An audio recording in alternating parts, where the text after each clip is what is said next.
So hey guys, the series name is What If Naruto Was Wizard in Harry Potter Universe. So let's start the series. An 18-year-old Harry Potter sighed as he stared off into the unknown. He was currently holed up inside Potter Manor after the Wizarding World decided a year ago that he was the second coming of Voldemort after he killed the snake-faced bugger. As usual, the Wizarding public took the news without question like the sheep that they were. It would have been inconsequential since he didn't really care what the Wizarding World thought about him, but what made the declaration heartbreaking was his friends' reaction to the news. Hermione and Ron immediately sided with the government and distanced themselves away from him.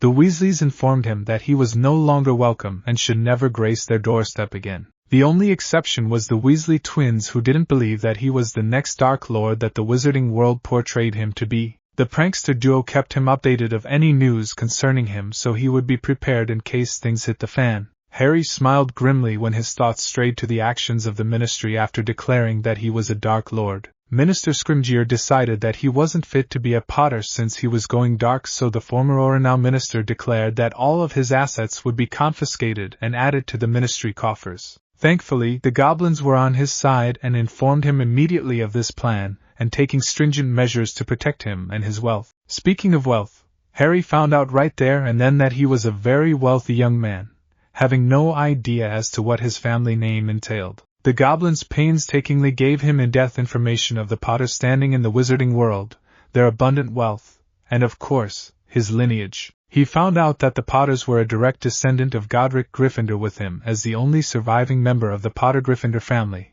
Not only that, because of his Riddle's defeat under his hands, he was granted right of conquest to the Slytherin fortune added to his portfolio. Thankfully, Voldemort was unaware of his family's standing, so the Slytherin vault and assets remained untouched, putting Harry on the pedestal of being the richest wizard in the British Wizarding World.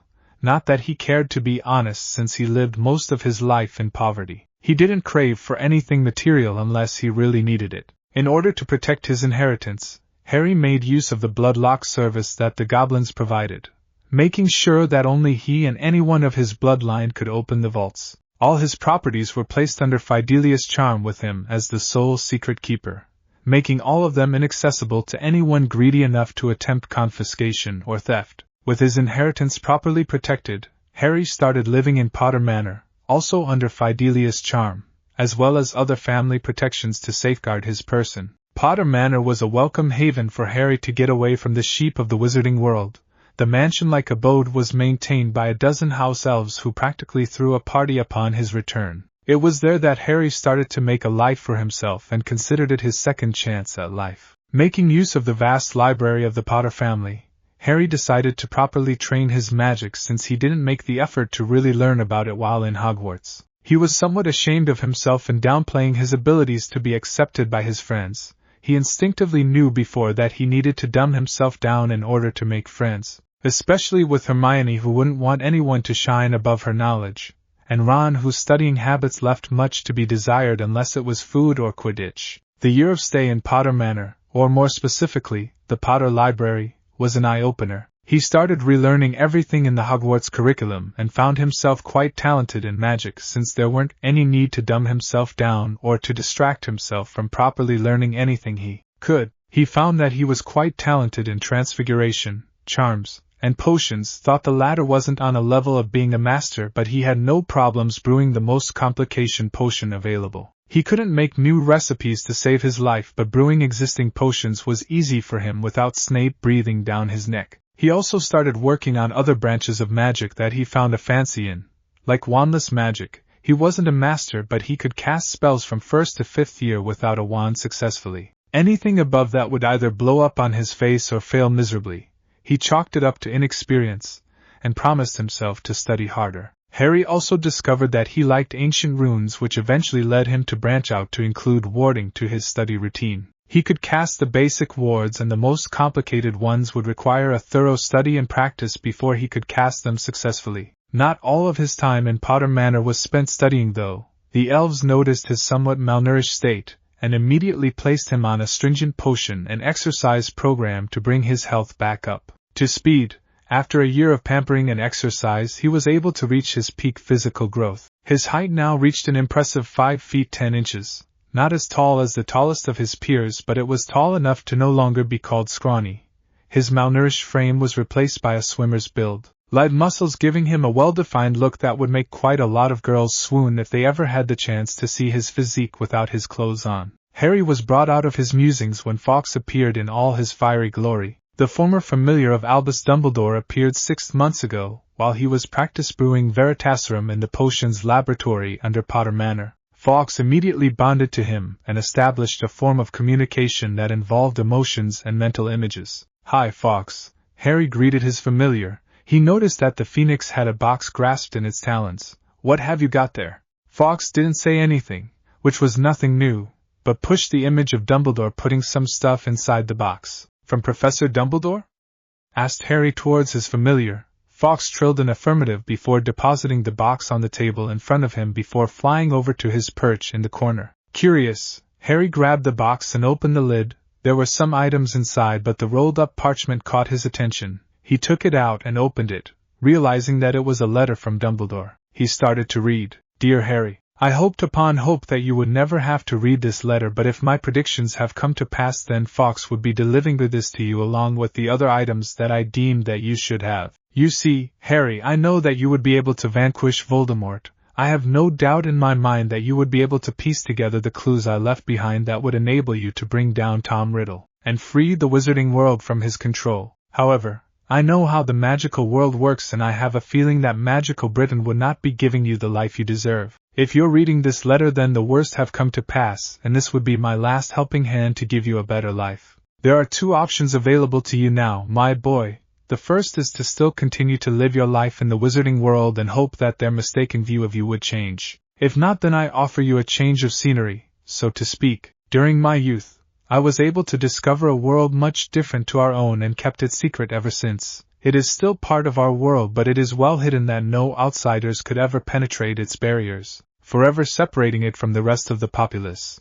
Inside the box is a book that would explain everything about this world and would give you an idea what to expect if you decide to move there. After you finish reading the book, I enchanted this letter to reveal the rest of its content concerning some advice to help you adapt to this world better without starting from scratch. Also, included in the box are the Elder Wand and the Resurrection Stone. I think you already know the significance of these items, and I want you to bring them with you or keep them somewhere that no one in the wizarding world would get their hands on them. The Hallows are dangerous and must be kept away from both light and dark. I trust no one in their use but you. If my prediction proved right, then you are the Hallows Master, and they would serve you well. I will end the first part of this letter here and let you browse through the rest of the items in the box. When you're ready, hold this letter again after reading the book. If you decide to move to your new home, its content will magically change to the second letter. With love and prayer to your success, Albus. Harry blinked and couldn't help but let out a chuckle.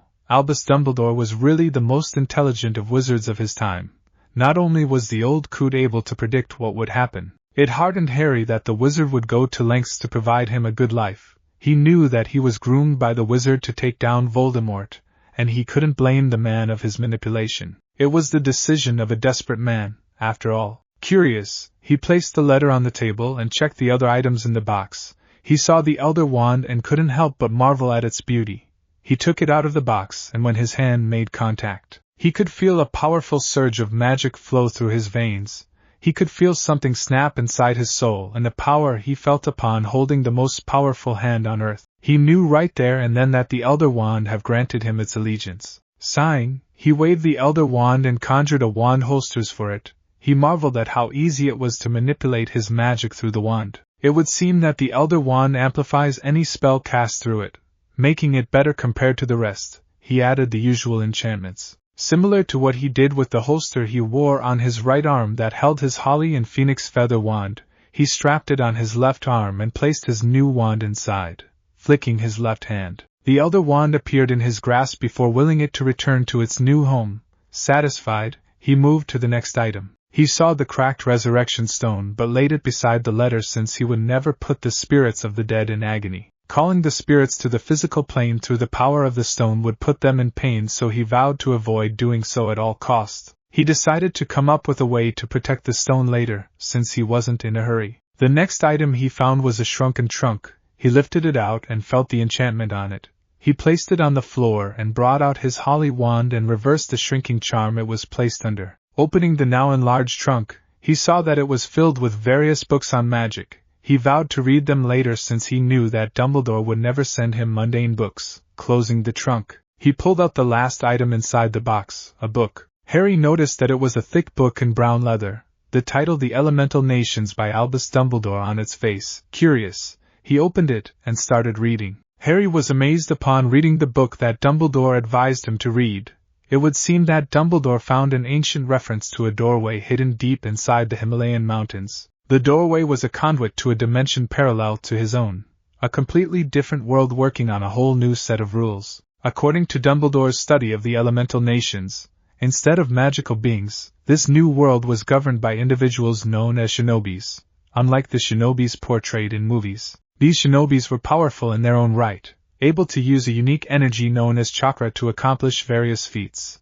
From elemental manipulation to physical manifestation, it was astounding, to say the least. The book almost mentioned that civilians also lived in this world and shinobis acted as paid mercenaries to accomplish certain missions. Unlike muggles and magical, shinobis didn't bother to hide their abilities and the civilians have no problems with it. Also, the Elemental Nations uses a dialect similar to Japanese with some slight difference. Thankfully, Dumbledore was able to craft a translation spell that would allow him to understand and converse in their native dialect without worries. Excited at the potential that this world offered as a home, Harry giddily finished the book and absorbed all the information it contained. It made him think of what he was going to do in this world if he ever decided to move there. For starters, he could be a civilian and live the rest of his natural life in peace. He could also become a shinobi if he ever wanted to, since the book also detailed some information on what a shinobi was supposed to have in terms of physical abilities to be successful in the trade.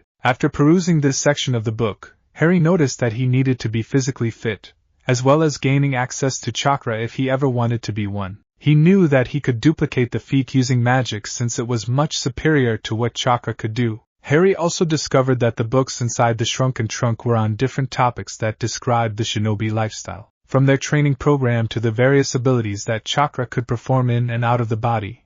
How Dumbledore got his hands on these books, Harry would never know. Since he was done with the first book, Harry decided to go through the rest before making up his mind. It was a few months after his 19th birthday that Harry decided to move to the Elemental Nations to start a new life. The decision was sparked by the news that the twins sent him that there was sizable reward for his capture, considering that he was safely inside his Fidelius-protected home. It would seem that the minister was desperate to get his hands on him for reasons unknown. Determined to start anew, Harry lifted Dumbledore's letter and saw it change to reveal another set of instructions for him to follow. Dear Harry, if you read this part of the letter, then you have decided for a change of scenery. Such is the case. There are a few things that you needed to do as preparation to make sure that your transition to your new home would go smoothly. For starters, you can still use magic in this world, so you need not worry about losing your hard-earned abilities and knowledge. You also need not worry about hiding as a civilian, since the few people that I have revealed magic to have welcomed it without question.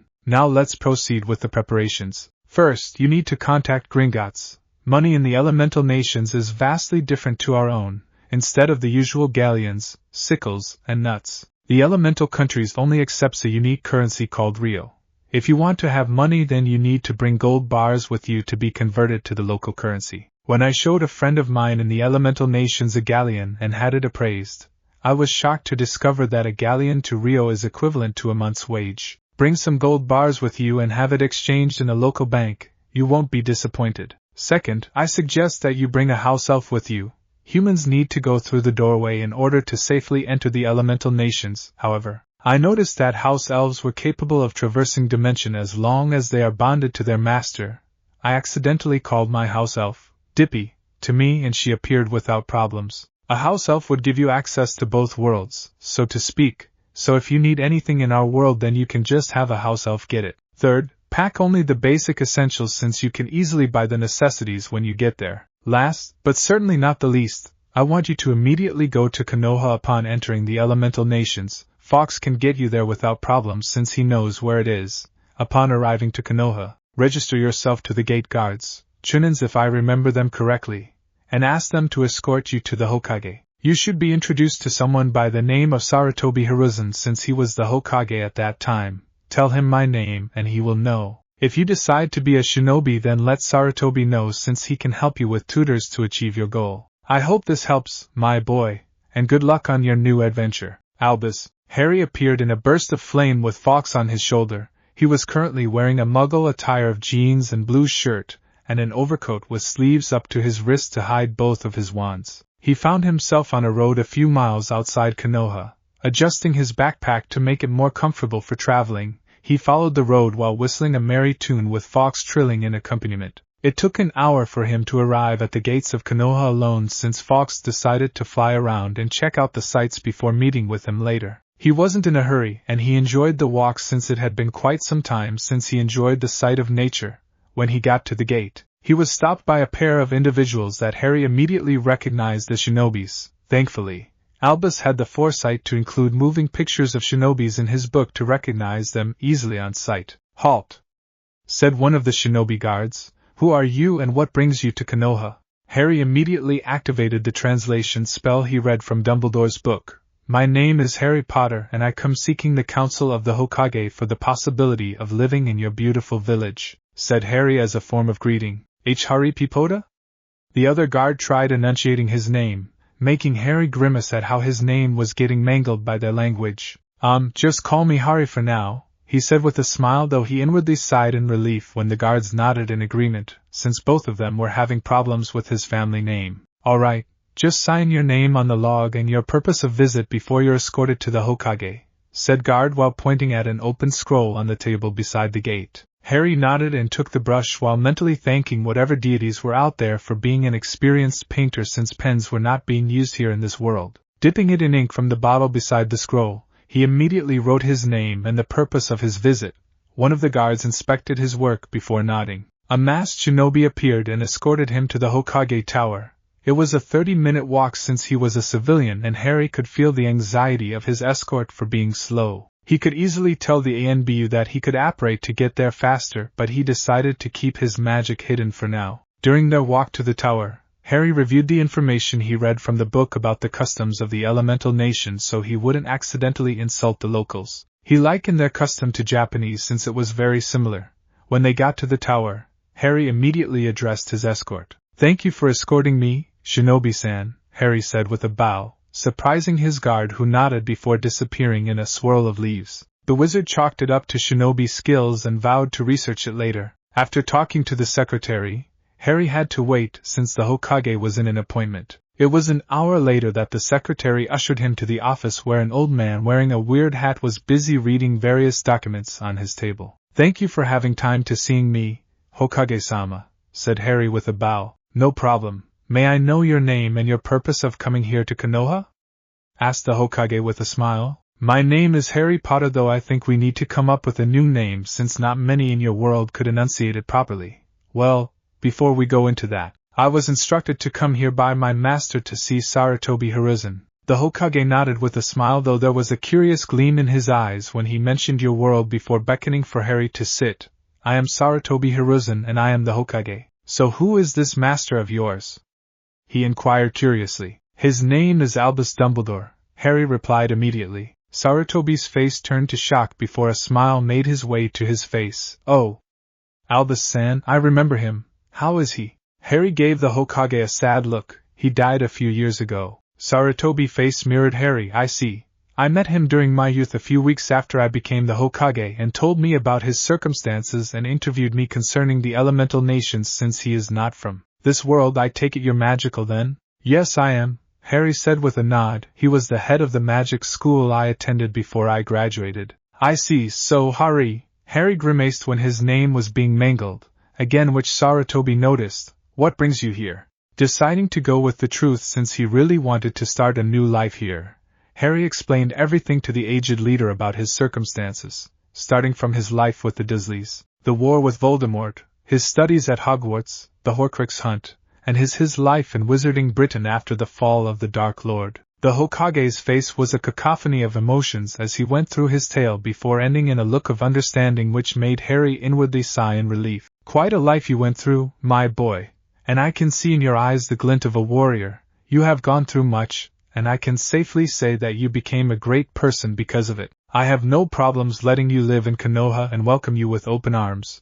Would it be safe to say that Albus already taught you everything he knows about this world? Sarutobi asked while pulling out a bunch of papers from his drawer. Yes, he left me a bunch of books to read so I won't have any problems living here. In fact, I memorized all of them, Harry said with a grin which was immediately mimicked by the aged leader. Good. I would just like to say that you don't need to hide your abilities here since Albus-san informed me that your magical world tends to hide from civilians. You don't have to fear that separation here considering shinobis can do almost the same thing you do with chakra.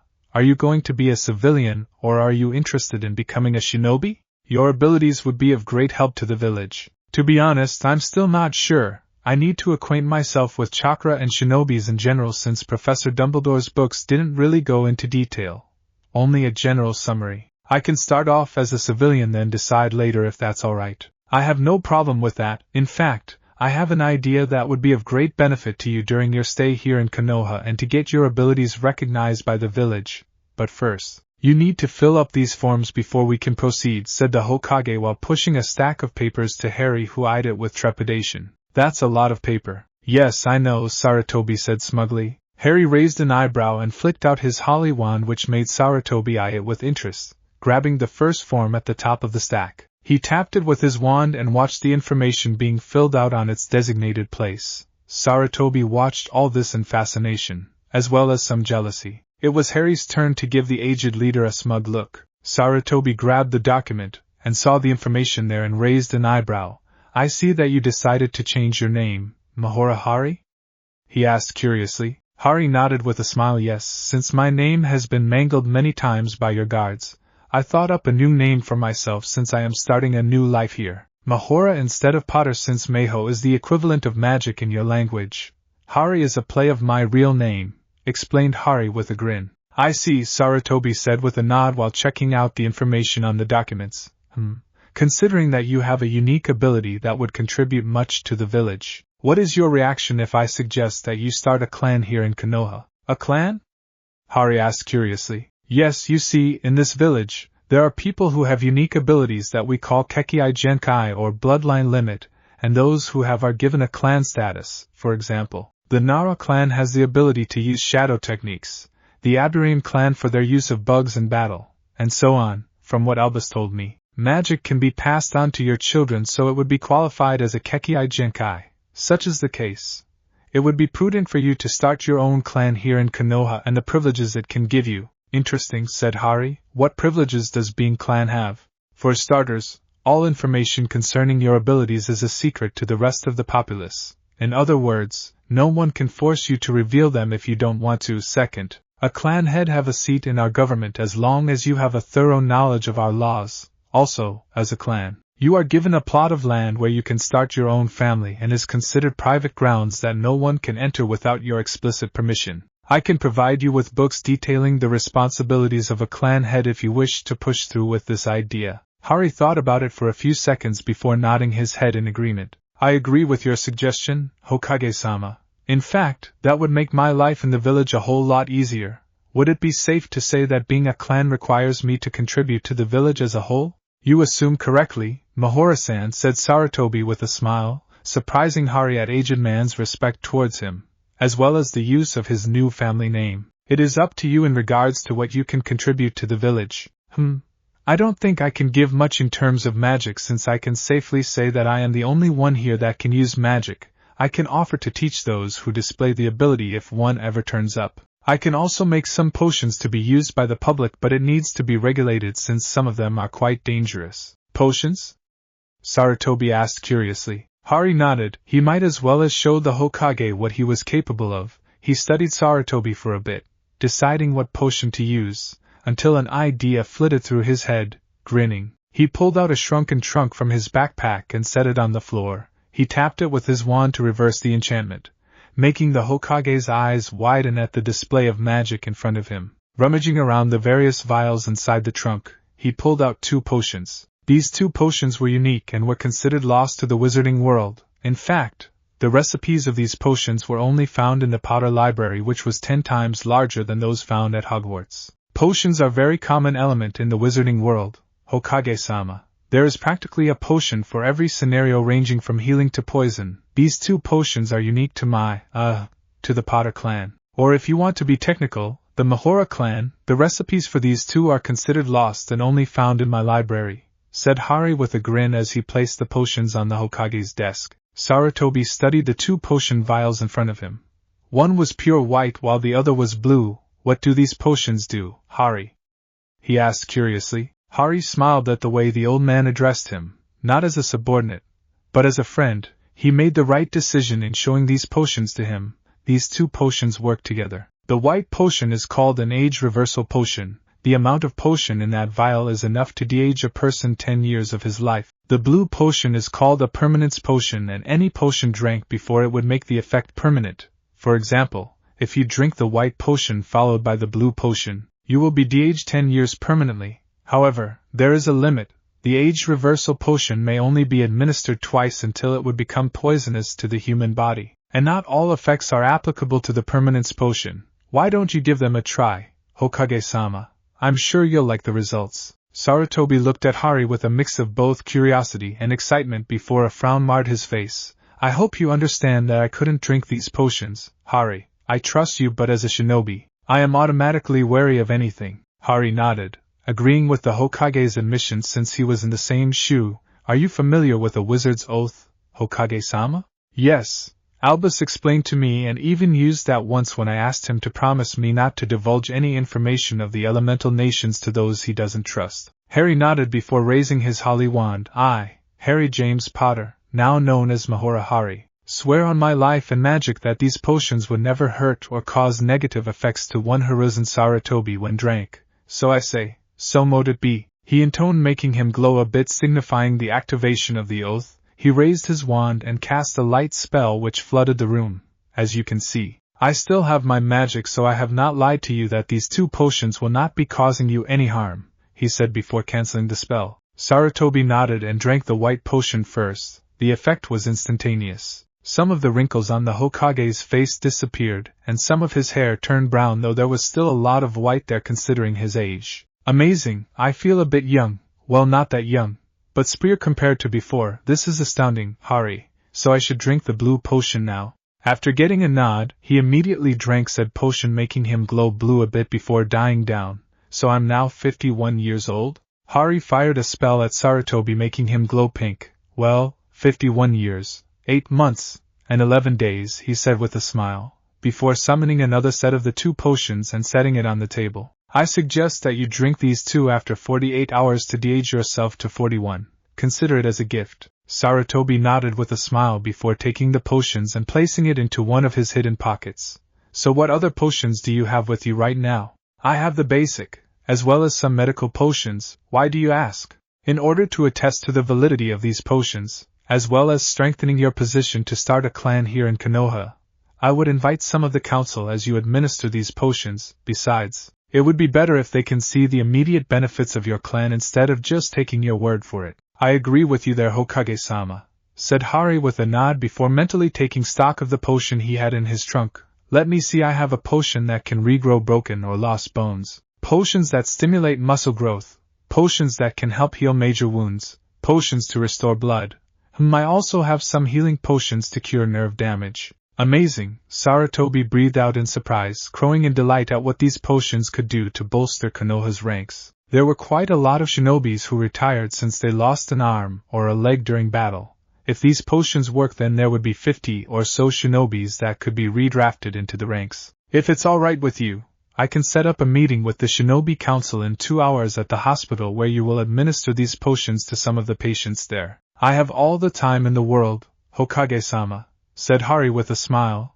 He was happy that the demonstration would cement his position in the village and also allow him to use his talent to help people. After the Hokage sent a missive to the Shinobi Council to meet him in the hospital in 2 hours, he and Hari hammered out some of the details concerning his clan status in the village. They decided to show Hari to an abandoned clan house that he could use as his own. Hari also gave the Hokage a briefcase containing the 30 gold bars he brought with him to be appraised and converted to Ryo in the bank. Hari laughed when Sarutobi's eyes grew as wide as saucer upon seeing the wealth that he brought with him. Since they had plenty of time to spare, Sarutobi asked Hari to give him some idea as to what he was capable of in magic.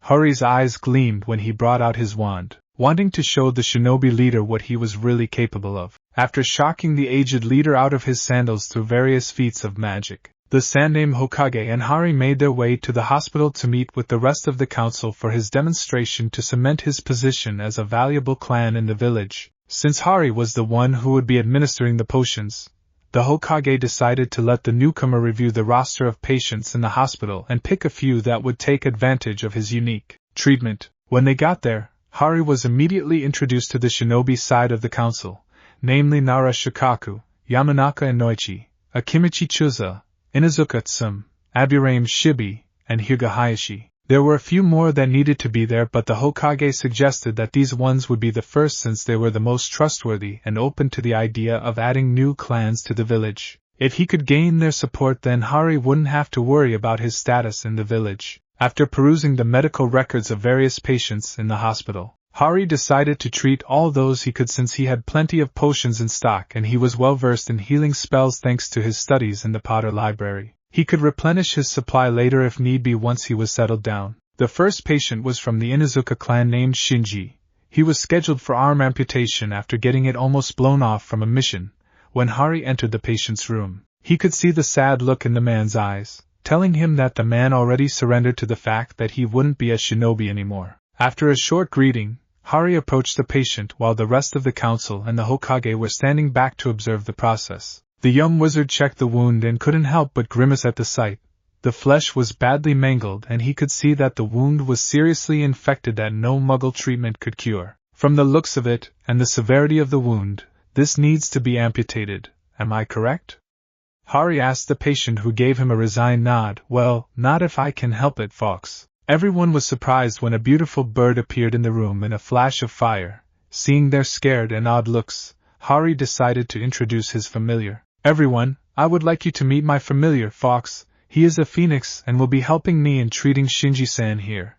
Phoenixes have the power to heal, both physical and emotional. His song can get rid of negative emotions and their tears can heal any wounds and poison, said Hari to everyone who was looking at the bird in awe. He looked at Fox. Fox, would you please heal the man's arm? Fox trilled an affirmative before flying down beside the patient. He cocked his head to the side and dropped a few of his healing tears on the many wounds on the man's arm, right before their eyes. The various wounds healed and closed, leaving only a faint scar. Everyone was amazed at what they saw and was giving the red avian a look of profound respect. Fox preened at the attention, making Hari smile at his familiar. Now, I am not familiar with the spell that would heal broken bones, but I can learn that if I need to. However, I will be giving you a potion called Skeelgrow which can regrow any bones. But first, I need to remove the bone from your arm before it can be regrown. Are you going to operate on him, Mahorodano?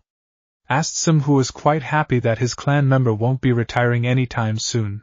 The respectful tone in her voice made everyone look at her in astonishment. Sim doesn't give respect that easily, and it seemed that this young man just gained hers. Sorry, Sim-sama, I am not a surgeon, but I have an alternative. Harry flicked his left hand. Bring out the Elder Wand. Since he wasn't that good with healing spells, he needed the power of the Elder Wand to assist him, and making his spell potent enough to work, he pointed the wand at Shinji's arm and uttered the bone-removing spell, Femura Abeo. A beam of white light hit Shinji's arm, vanishing the broken bones with ease.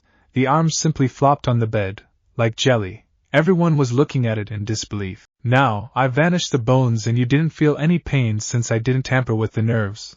Now, he pulled out a vial containing the green Skeelgrow and held it out to the man. That is going to taste very bad, so please drink it all down in one go, Hari instructed. Shinji shakily took the potion with his good arm and looked at everyone with fear in his eyes. Seeing the Hokage's nod of encouragement, he downed the potion in one go, almost throwing it up because of the taste. Hari immediately gave him a glass of water which he conjured with his wand and gave it to the man with an amused smile on his face. Shinji took it and gulped it down, washing the horrid taste from his mouth. I know how you feel. Skeelgrow doesn't really taste that good, Hari said with a shiver, remembering the many times Madame Pomfrey had him drink it. That was the most horrid thing I ever tasted in my entire life, Shinji said with a shiver of disgust.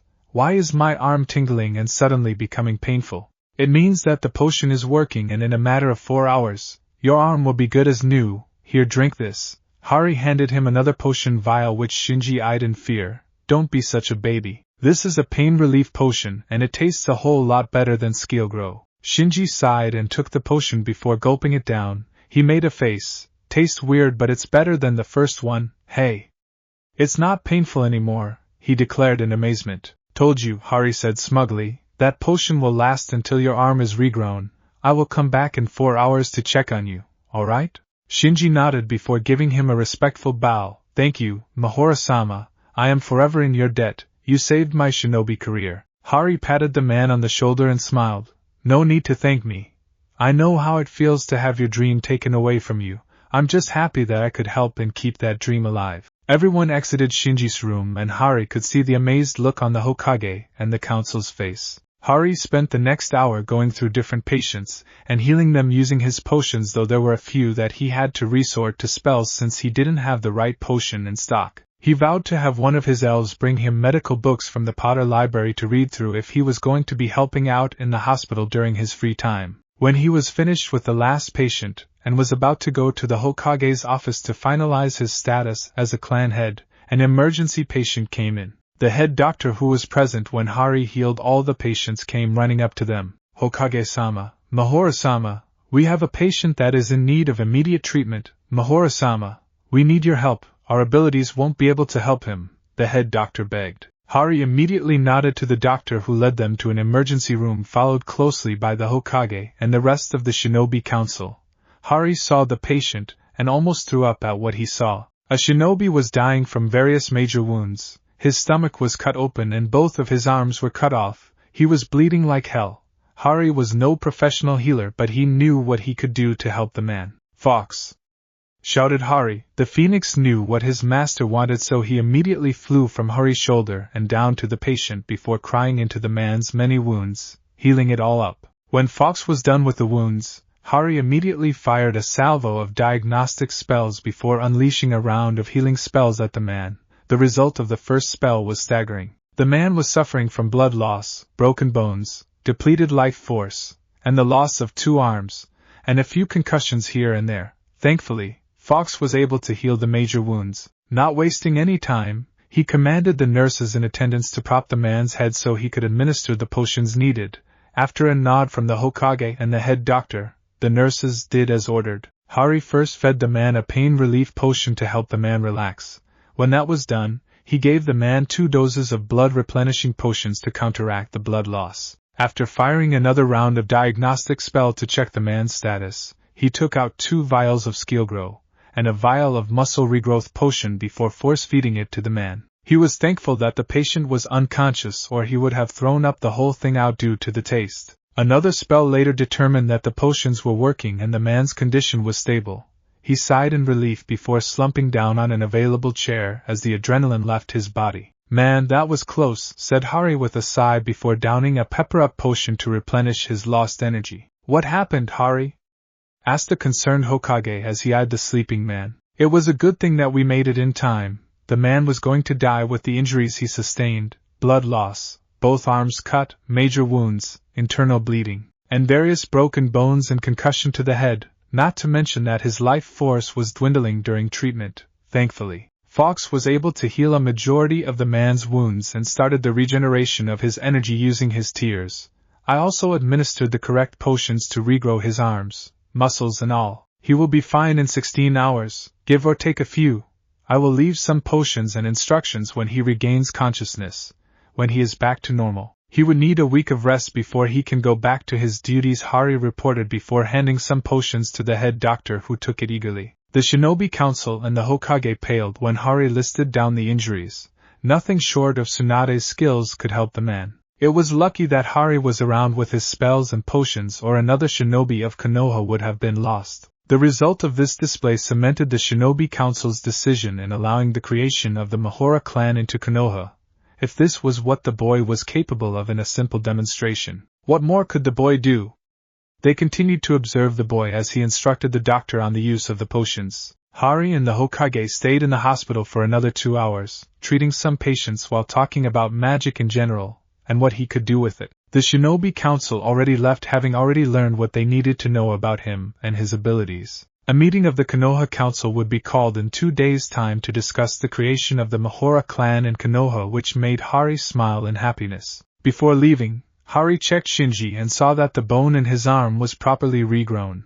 After telling the man to take it easy for a few days to let the arm heal properly, he left with the Hokage back to the office to discuss the next step of their plan, finding a home. Hari was currently standing in front of an abandoned clan house in the outskirts of the village. According to the Hokage, it hasn't been used since the Kyuubi attack, which the aged leader explained in detail. If Hari was honest with himself, he liked his soon-to-be home since it was spacious and the overall design was reminiscent to the Japanese homes he saw in the telly. "I'll take it, Hokage-sama," Hari said with a smile. "How much is this going to cost me?" The Hokage coughed and pulled out a sheet of paper from his robe and gave it a glance before handing it to the curious wizard. "The gold you brought were already appraised and converted into Ryo. That is your first statement of account under your name." Hari took the paper and almost choked when he saw the amount he had. "Damn, I haven't seen that much zeros in my entire life. Are you sure this is correct?" Hari asked incredulously, his eyes not leaving the paper. Sarutobi grinned. "Everything in that paper is correct, according to the shinobi I dispatched to handle the conversion. The manager of the bank said that the quality of your gold bars were exceptional and fetched a good price in the market. Considering how heavy they were, it fetched quite a hefty sum. Damn, to think that the gold I brought didn't make a dent from my account back home." Hari swore, making the Hokage choke. "You mean to tell me that what you brought was only a small part of your entire inheritance?" Sarutobi asked in disbelief. Hari shook his head. "Trust me, Hokage-sama, the gold I brought with me only made use of one of my 10 vaults, and it only took half of it. So, how much is the house and property? I'll process the necessary papers and I can sell it to you at a discounted price considering its status, let's say, 10 million Ryo?" Sarutobi offered. The original value of the property was 50 million Ryo, but considering it needed a lot of repairs, the rest of the price would be put on renovating the whole thing. Not that Hari needed the money anyway since his current account was almost in trillion. "I can live with that, so you're going to deduct it directly from my account in the bank?" asked Hari as he pocketed the account statement. "Yes, I suggest that you hire a few genin teams and a construction crew to help with the repairs. I can book you in a hotel for a month or 2 while your clan house is being constructed," Sarutobi suggested with a smile, but grew nervous when Hari gave him a mischievous grin. "No need, Hokage-sama. I'll take care of it," Hari declared with a grin. The Hokage gave him a disbelieving look. Hari decided to really show the man what magic can really do. "Potter elves to me." A loud pop echoed around the compound, revealing 24 house elves in all their glory. "What in the world are those?" shouted Hokage when he saw the elves. "Those are house elves, Hokage-sama.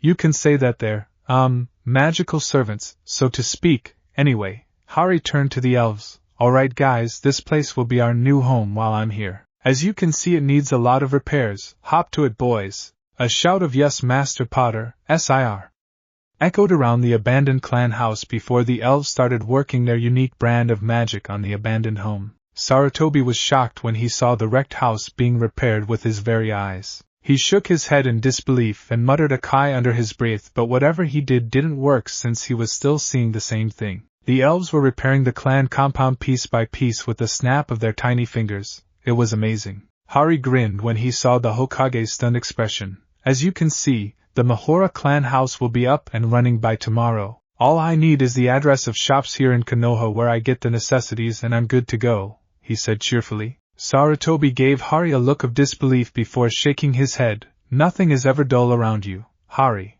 Welcome to Konoha, my boy." The meeting with the rest of the council was postponed for a week since the Hokage wanted the Hari to finish his home first before doing anything else. He allowed Hari to complete his work on his clan home since he was already a resident of Konoha, though his clan status would have to be decided at a later date. To be honest, Hari wasn't in a hurry as long as he was now a resident. Thanks to the elves' tireless work, the clan house was finished in 1 day. It went fast because the elves would just repair and do clean up, though some of the small houses within the compound needed to be rebuilt from scratch since they were either too old or too destroyed to salvage. When everything was done, Hari ordered the elves to bring some furniture from Potter Manor, as well as some in the vaults to spruce up his new abode. He made some necessary adjustments since he needed a place for magic. Hari and the elves decided to use one of the smaller houses connected to the main house by a covered walkway as a potions lab. A few reinforcement wards and spells later, it was good to go.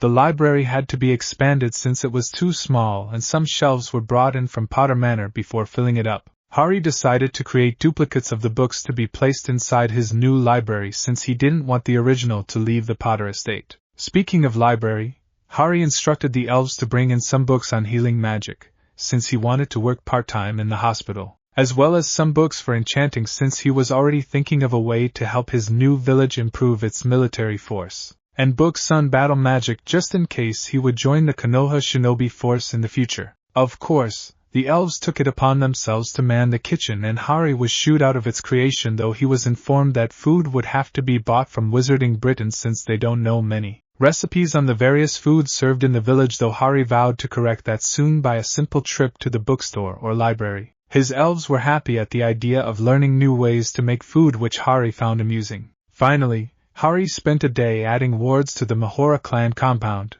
Considering that this was the shinobi world, he needed to make sure that the wards were up to the task of ensuring his safety while inside. For starters, he put up an intent-based ward that would repel anyone to harm anyone inside the compound and stopping them from entry. The basic weather protection and insect and animal repellent wards were up next. Both wards needed because he was near Training Ground 44, which according to the Hokage had a lot of wild animals who would love but nothing to feast on his flesh. He also put up a battle-based ward connected to the intent-based ward to stun anyone who had the audacity to invade his home, especially those who had the ability to get past the repel function of the ward. He strengthened the clan walls with reinforcement and durability runes for added protection. The two last precautions were necessary because he read in Dumbledore's book that the elemental nation hosts various unique abilities that would prove a threat if not properly defended against. In powering the wards, Hari was thankful that the powering runes seemed to react to the ambient chakra in the air, powering them up to optimum efficiency without having to worry about a recharge. He vowed to study the nature of chakra since it enhanced the power of his wards and maybe it could be used alongside magic for various purposes. He wasn't in a hurry since he had plenty of time to do so. Hari was nervous. He was currently standing in front of the Konoha Council regarding his petition to start the Mahora clan in the village. He was already a resident, no problem there. But starting a new clan was a serious business since becoming the head of his own clan would mean that he would have a hand in the running of Konoha as part of its council. Thank you all for coming to this meeting of the Konoha Council. We are here to discuss one major topic, and that is the creation of the Mahora clan here in the village, said Sarutobi, causing a lot of whispers to break out in the room. The few who didn't and looked relaxed were those who have seen Hari's capabilities in the hospital a week back. Would the petitioner come forward and speak his claim? Taking it as his cue, Hari strolled forward to face the council and bowed deeply in respect. Good morning, Honorable Council of Konoha.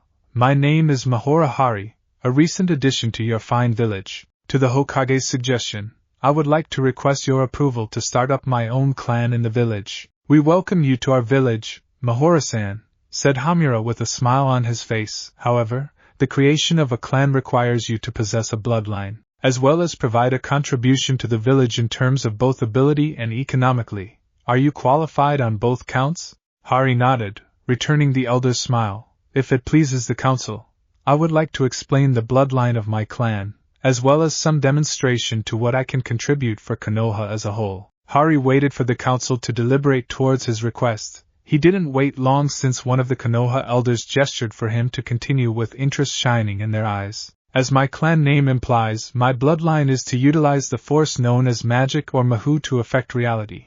Hari waved his hand, causing the Hokage's table to float up. Everyone looked at it in wide-eyed astonishment. As you can see, with the use of the unique energy my bloodline possess, I can affect reality through the use of spells. What you just saw is a nonverbal spell to levitate the table.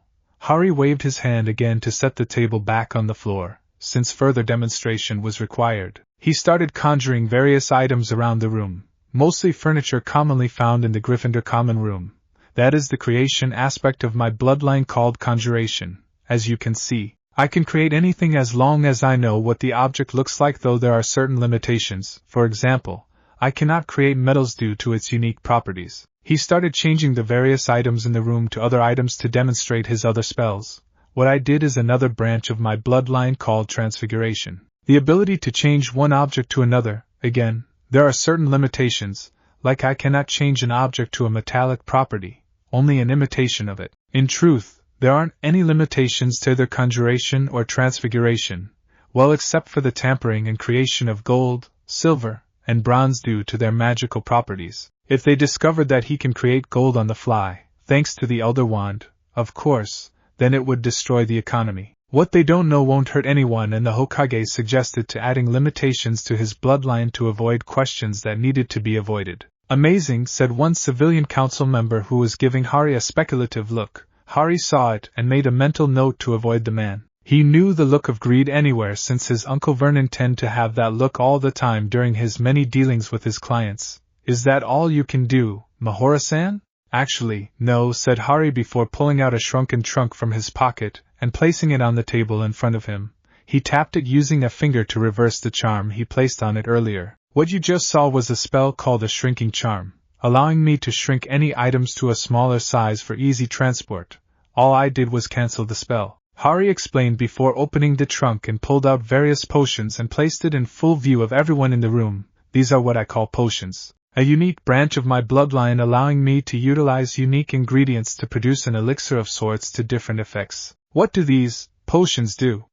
Said Shimura Danzo, who was giving Hari a speculative look. Hari couldn't place it, but he was able to sense a generous amount of curiosity from the man, though he was quite weary of him. He vowed to ask the Hokage later. A week ago, when I arrived here in Konoha, Hokage-sama asked me to demonstrate the capability of my potions, with some members of the Shinobi Council who were available to watch my demonstration on such short notice. We adjourned to the hospital and started treating the patients there using potions and some of my healing techniques. Quite a lot of people in the room showed recognition in their eyes. Wait, you mean you were the one who healed my brother's lung problem?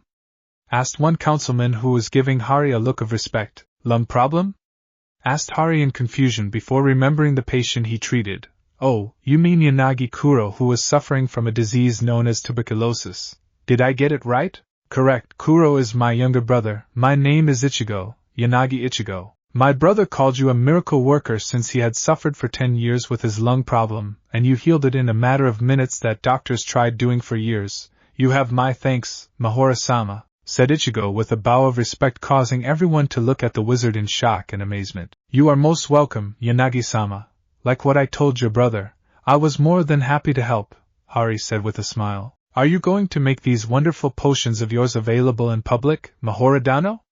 Asked Ichigo, since he knew that whatever the man had in his disposal would be a great boon to the village. Of course, Yanagi-sama, Hari said with a nod. Once I am settled in, I am going to open up a shop to make my potions available to the public. In fact, I am donating a batch of needed potions to the hospital and hold a seminar of sorts to teach the doctors and nurses there of their use. Konoha is my home now, and I will do everything in my power to help it. In fact, I am already in negotiations with him to donate and provide some potions to various departments in the shinobi ranks to aid in their activities. For example, Hari pulled out a vial containing a clear liquid from his trunk. This is a potion called Veritaserum, or otherwise called a truth potion. 3 drops on a person's tongue would make them answer any question you ask for an hour unless an antidote is given. However, I will be restricting the use of this potion since it would be disastrous if the wrong person get their hands on it. Everyone nodded while giving the colorless potion a look of awe. Hari smiled at their reaction. The Hokage was giving Hari a happy look since the potion would be a great boon to the T&I department. That is much appreciated, Mahora-san, said Danzo, a look of profound respect in his eyes. He might be a warhawk and operated a shadow organization under the bowels of Konoha, but he was nothing more than a loyal soldier to the village who would do anything in his power to protect it. This man in front of him just opened up a powerful bloodline to the aid of the village and offering a unique tie-ons to make everyone's lives better. He was first thinking of kidnapping the man to find out the source of his abilities, but after hearing the explanation and his interaction with the Yanagi head, it was a bad idea to experiment on the metaphorical golden goose. It was better to leave the man alone and support him from afar. For the good of Konoha, of course. I think we have seen enough of your demonstration, Mahora-san. Would you please step out for a few minutes while the Konoha Council deliberates on your request to set up a clan here in Konoha? You will be called back when a decision is reached. the Hokage told Hari with a smile on his face and a mischievous glint in his eyes. Hari nodded and replaced everything back into his trunk with a wave of his hand, further astounding the council.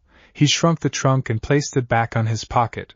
With a bow, he exited the room, leaving an excited and astonished Konoha council behind him. "What do you know about him, Sarutobi? I can see it in your eyes that you know something we don't," asked Hamura, eyeing his former teammate curiously. "What do you want to know?" asked Sarutobi while puffing on his pipe. "Well, where he came from would be a start, and how he came by his bloodline, and why we haven't heard of such a powerful bloodline before." Sarutobi was quiet after that question. Hari had been truthful about him regarding his plight and wanted to help the young man start a new leaf here in the leaf. No pun intended, of course. If he wanted to help the boy, no man, then he needed to get the council on his side. Since honesty was crucial at this point in time, he decided to reveal what Hari told him. Besides, the boy already gave him permission to do so. "Before I tell you everything I know about him, I want to state that the information will not leave this room. It is a SS rank secret, punishable by death, understood?" Sarutobi said seriously, emphasizing his point with a burst of ki. After getting a nod from everyone in the room, he proceeded to tell everything he knew of Mahora Hari to the astonishment of the entire council. The effects were varied, ranging from awe to fear, since they just found out that there's millions of such humans that possesses the same bloodline as the boy. Thankfully, the fear disappeared when Sarutobi told them that the doorway that linked their world to the other was sealed by Hari, never to be opened. It was a lie, of course, but a necessary one. When Sarutobi was done with his tale, the room was very quiet, each council member in silence, digesting the revelation that they just heard. "Why did you think he sealed the doorway, Sarutobi?" asked Danzo. He was inwardly afraid of the possibility of hundreds of these magicals coming to Konoha and laying waste to the countryside. According to Hari, the doorway on his side of the world was relatively sealed and hidden from everyone, making sure that our world stayed separate from theirs. Upon arriving here in our world, he immediately sealed this side of the doorway to prevent anyone from coming, and only he can unseal it if necessary, said Sarutobi. Another lie to reinforce the truth. He didn't want his kind to destroy his chance of a new life. He wanted to get away from everything, which I quite agree with him. His life has never been pleasant, much worse than what a shinobi had to go through. Everyone nodded in agreement. A boy forced into a war that he didn't need, losing friends and families, winning in the end despite the odds, but ostracized instead of being labeled as a hero. It was saddening. "Is he going to join the shinobi ranks?" asked Shibi in his usual monotone. "I'm not really sure," answered Sarutobi. "He told me that he was thinking about it, and would put the decision on hold until he learns everything there is to know about shinobis. Despite the abilities he possesses, shinobi is a whole new lifestyle for one of his kind." Everyone nodded. "He seemed to enjoy spending time in the hospital.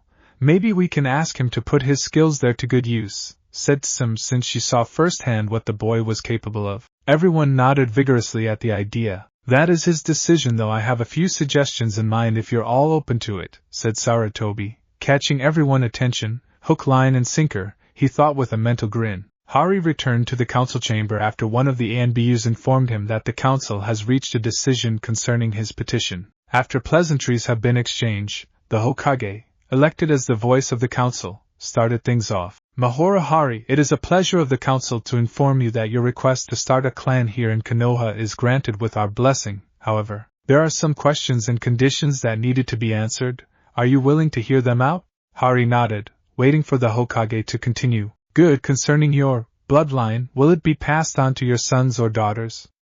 asked Sarutobi as he read through the list of questions and conditions the council wrote down for him. "That is a yes and a no. Judging from what I learned of my bloodline, it depends on genetics and luck. My father was a pure-blood Mahora while my mother is not, though she has the ability. As a result, I gained the ability to access the bloodline," answered Hari, spinning a few of the facts to fit this world's concept of a bloodline and magic. "However, considering the amount of magic I have in my system, I would say that there is a good possibility that those I sire would possess the same abilities I do, given the fact that I train them in their use." "Excellent. You see, in order to be a clan with a bloodline, the Konoha Charter states that a clan status may only be given if the bloodline can be passed on." Hari nodded in agreement, understanding this since the Hokage already asked him this question before but asked it again for the sake of the council.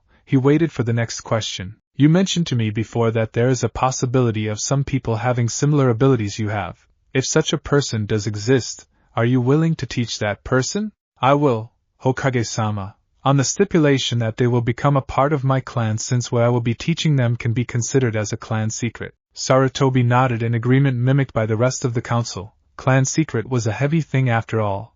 I won't have it any other way. Do you have the necessary financial resources to start your clan? Ready with this line of questioning, Hari pulled out his account statement and cast a Gemino charm to create multiple copies. He levitated the copies to the council. It was safe to say that they were shocked when they saw the money he had at his disposal. I guess that answers that question. Damn, I haven't seen that much zeros in my entire life, exclaimed Sim as she eyed the paper in her hands. I had the same reaction as well, Sim-sama, Hari said with a chuckle. I don't doubt that, Hari-dano, Sim said with a grin. Her respectful address towards his name shocked Hari before giving the feral woman a smile, which she returned. Since all seems to be in order, it is to my happiness that the Mahora clan is now active in Konohagakure no Sato with Mahora Hari as its head. Congratulations, Hari. Hari bowed to the council, who returned it. Thank you, honorable council. You spoke of conditions? Indeed, the Mahora clan is now a part of the Konoha rosters. However, there are some conditions to be met before you are given the privilege a clan deserves. Are you ready to listen to them? Hari nodded. First, before you take your seat here in the Konoha Council as mandated by the Konoha Charter, you are required to study the law of the land and how the village is run, from military to economics. You will be provided the necessary materials to make this happen. You will be tested by Nara Shikaku to see to your proficiency. Is this condition acceptable? Acceptable and agreed upon, Hokage-sama, Hari said with a nod, since he already made plans to study the laws of his new home. Second, you will given a tutor to teach you the basics of the shinobi art, and see if it is compatible to your bloodline. Agreed, but with stipulations, Hokage-sama.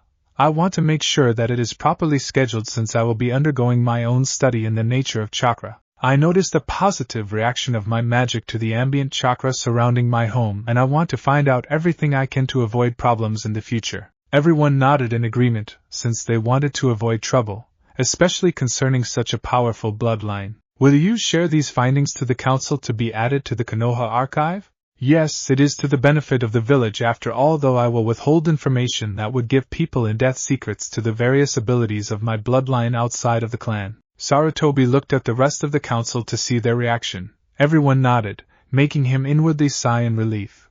One hurdle down and more to go. Agreed. Next, you will have to choose a profession that would help the village. You already mentioned that you plan to make your potions available, controlled of course. But the council has decided that it would be a good idea to choose a profession instead of focusing your life as a shopkeeper. Hari nodded, since he already talked this out with the Hokage. Agreed, Hokage-sama.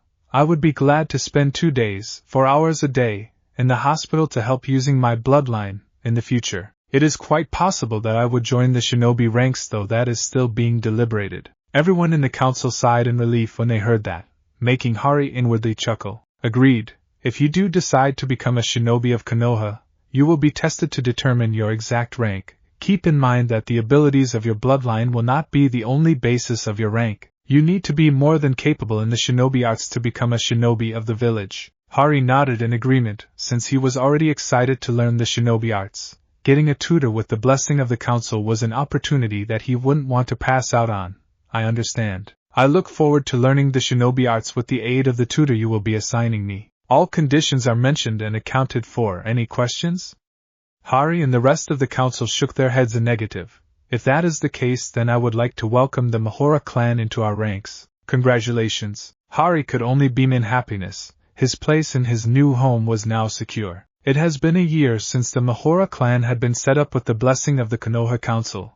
A year of intense study for the first head of the clan, Mahora Hari, in order to cement his position in the village. Thanks to the resources offered by the Hokage, Hari plowed through the many books he was given, including the Konoha Charter, as he studied various subjects concerning the village, from the running of the village to the different responsibilities of shinobis in and outside missions. If he was honest with himself, Hari enjoyed the chore, since for the first time in his life, he wasn't forced to learn because of a prophecy. He just learned because he wanted to, and it was a welcome experience. If he was not in the hospital helping the doctors and nurses with their patients, He was either at home brewing potions or taking care of the greenhouse that contained many of the magical plants he used for his potions business, which was very lucrative. Instead of putting up a shop in the village, he consigned his potions to the hospital, with the Hokage providing a department, which Hari was given the head position. He trained a few doctors and nurses on the various potions he had on stock and allowed it to be sold to the public. However, in order to control the use of the potions, a law was made to make sure it wasn't overused or sold in excess, and stringent methods were in place to make sure that they don't leave the confines of the village without the Hokage or Hari's express permission. He didn't want the potions to be used by other villages without their respective permissions. It was safer that way and would give Konoha the monopoly it sorely needed. Since the potions weren't released outside the village, they simply advertised it to the outside that Konoha had a unique treatment method for various health-related problems.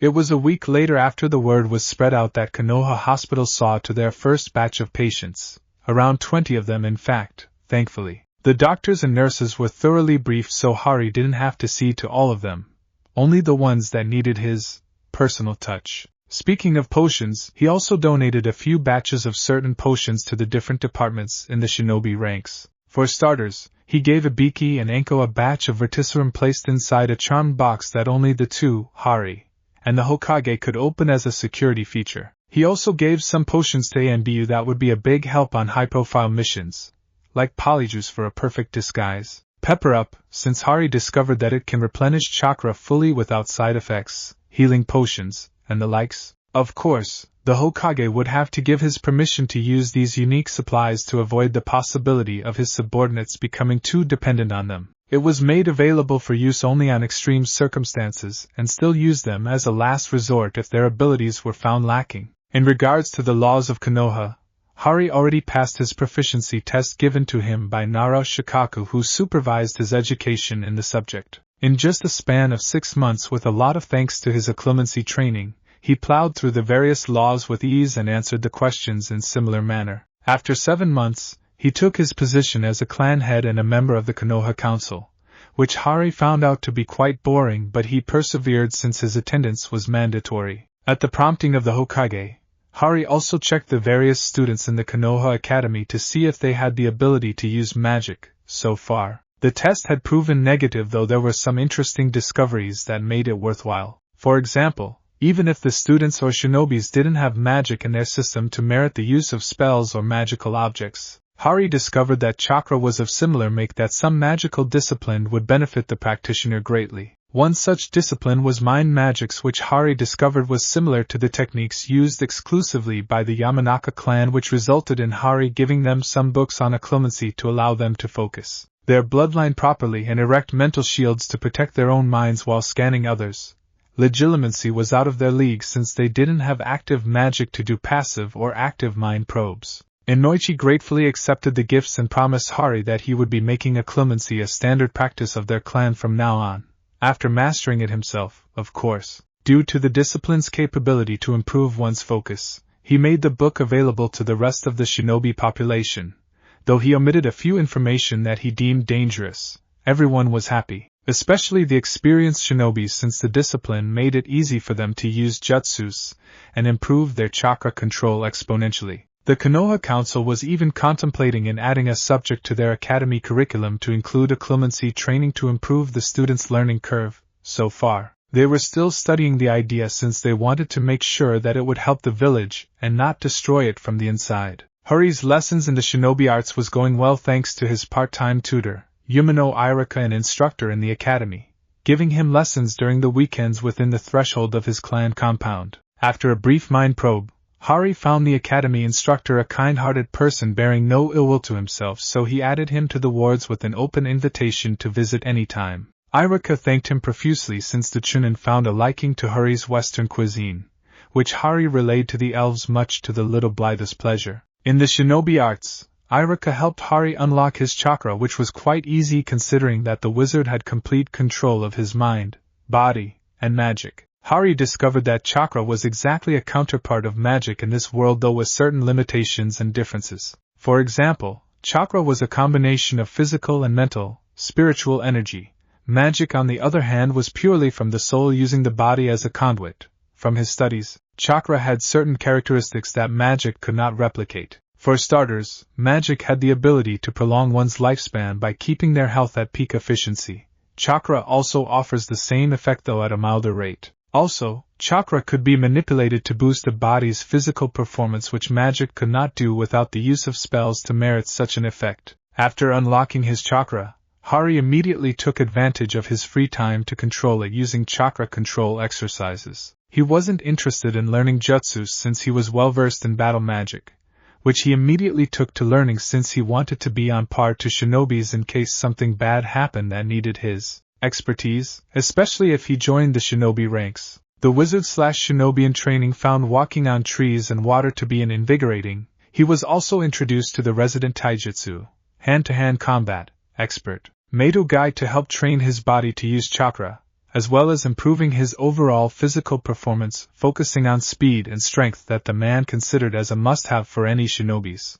After a year of training, Hari was easily Chunin level in terms of both speed and strength, and growing as he continued training. He found the daily training program to be relaxing, though sweaty, so he had no intentions of stopping anytime soon. Hari's study in magic was also growing in leaps and bounds similar to his growing skill in the shinobi arts. Due to his work in the hospital, Hari practically ransacked his library in Potter Manor of any medical texts he could find. He even gave the elves the leeway of scouring the magical world back in Britain on similar books. After 2 months of his elves' tireless work, he could safely say that he had the largest collection of medical texts in the history of the magical world. He learned a lot of healing and diagnostic spells from these books and partnered it with some anatomy lessons he had from the many doctors in the Konoha hospital who were more than happy to help him out since it would greatly help in the long run. Shinobi life was dangerous work, so they needed all the help they could get. After half a year of study and taking an exam in the hospital,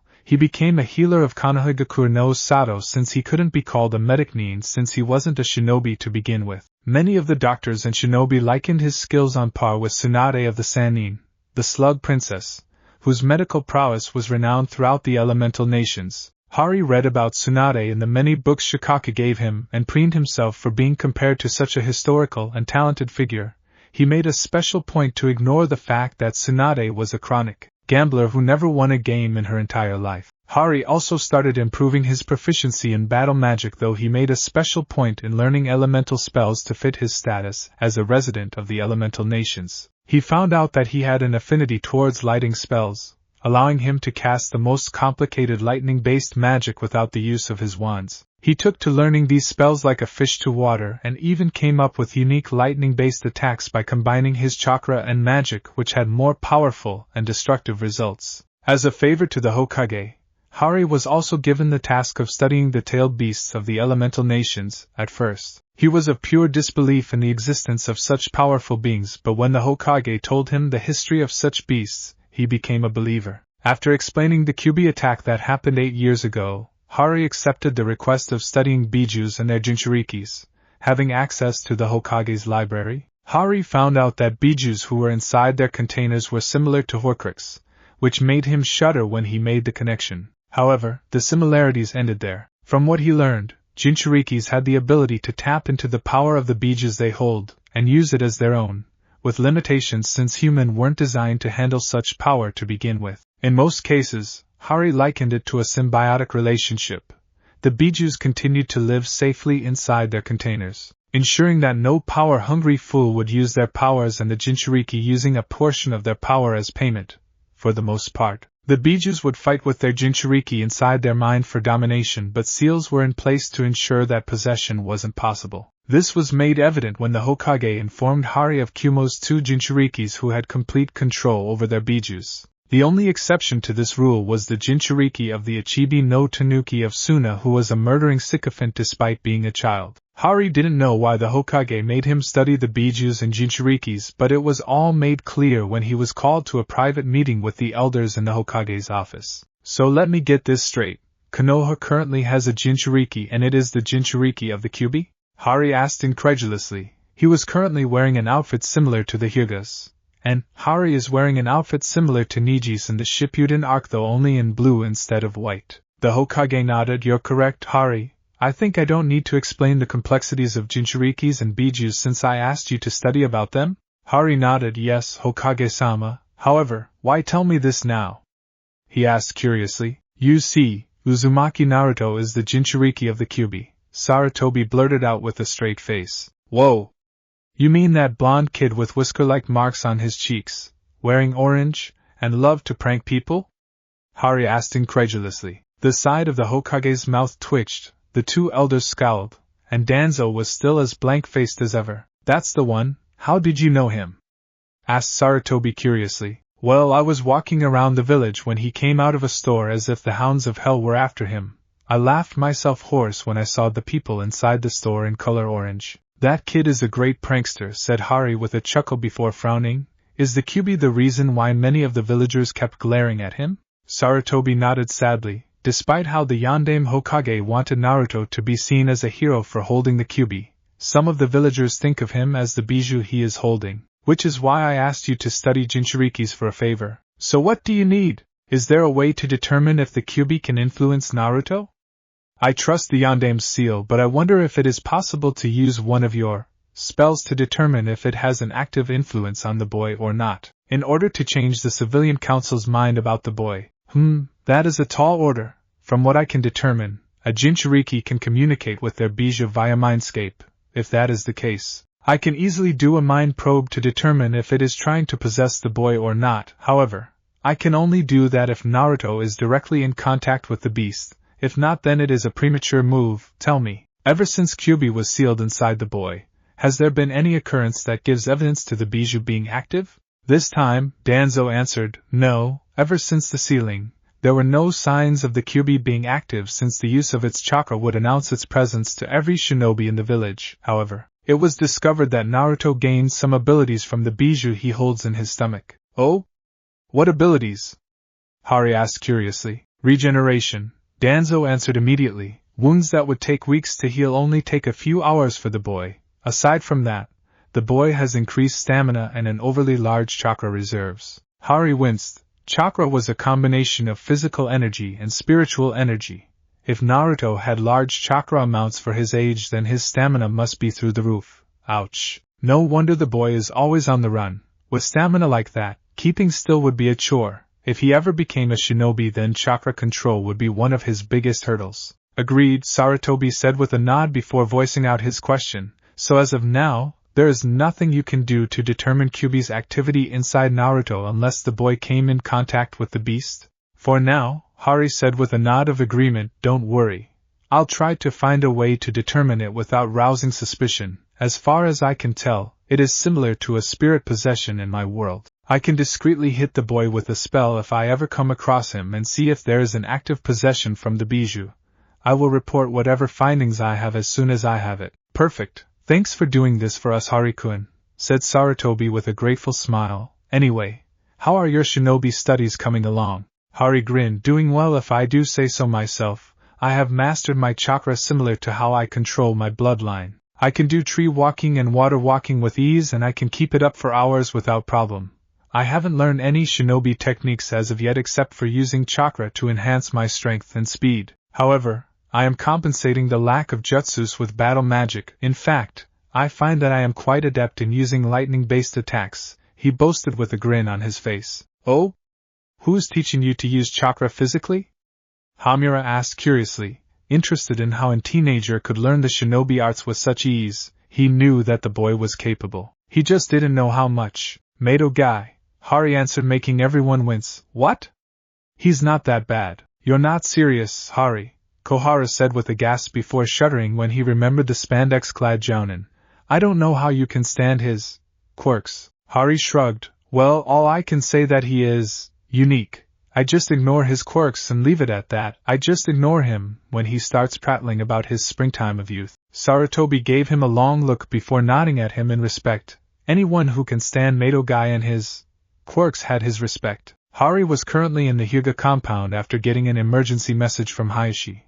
When he got there, the Hyuga clan head immediately cornered him and asking if he could help his wife. From what he discovered, Hayashi's wife, Hitomi, just gave birth to his second daughter, Hanabi, and her health was deteriorating at a rapid pace and none of the Hyuga medics could help her. This was the reason why he was immediately called to see if he could help her, which he immediately agreed. After Hari was brought into the room where Hitomi was currently residing, unconscious, he immediately cast a diagnostic spell on her to determine the status of her health. What he found was shocking to say the least. Hayashi-sama, did you know that your wife is currently suffering from a potent poison that is slowly killing her?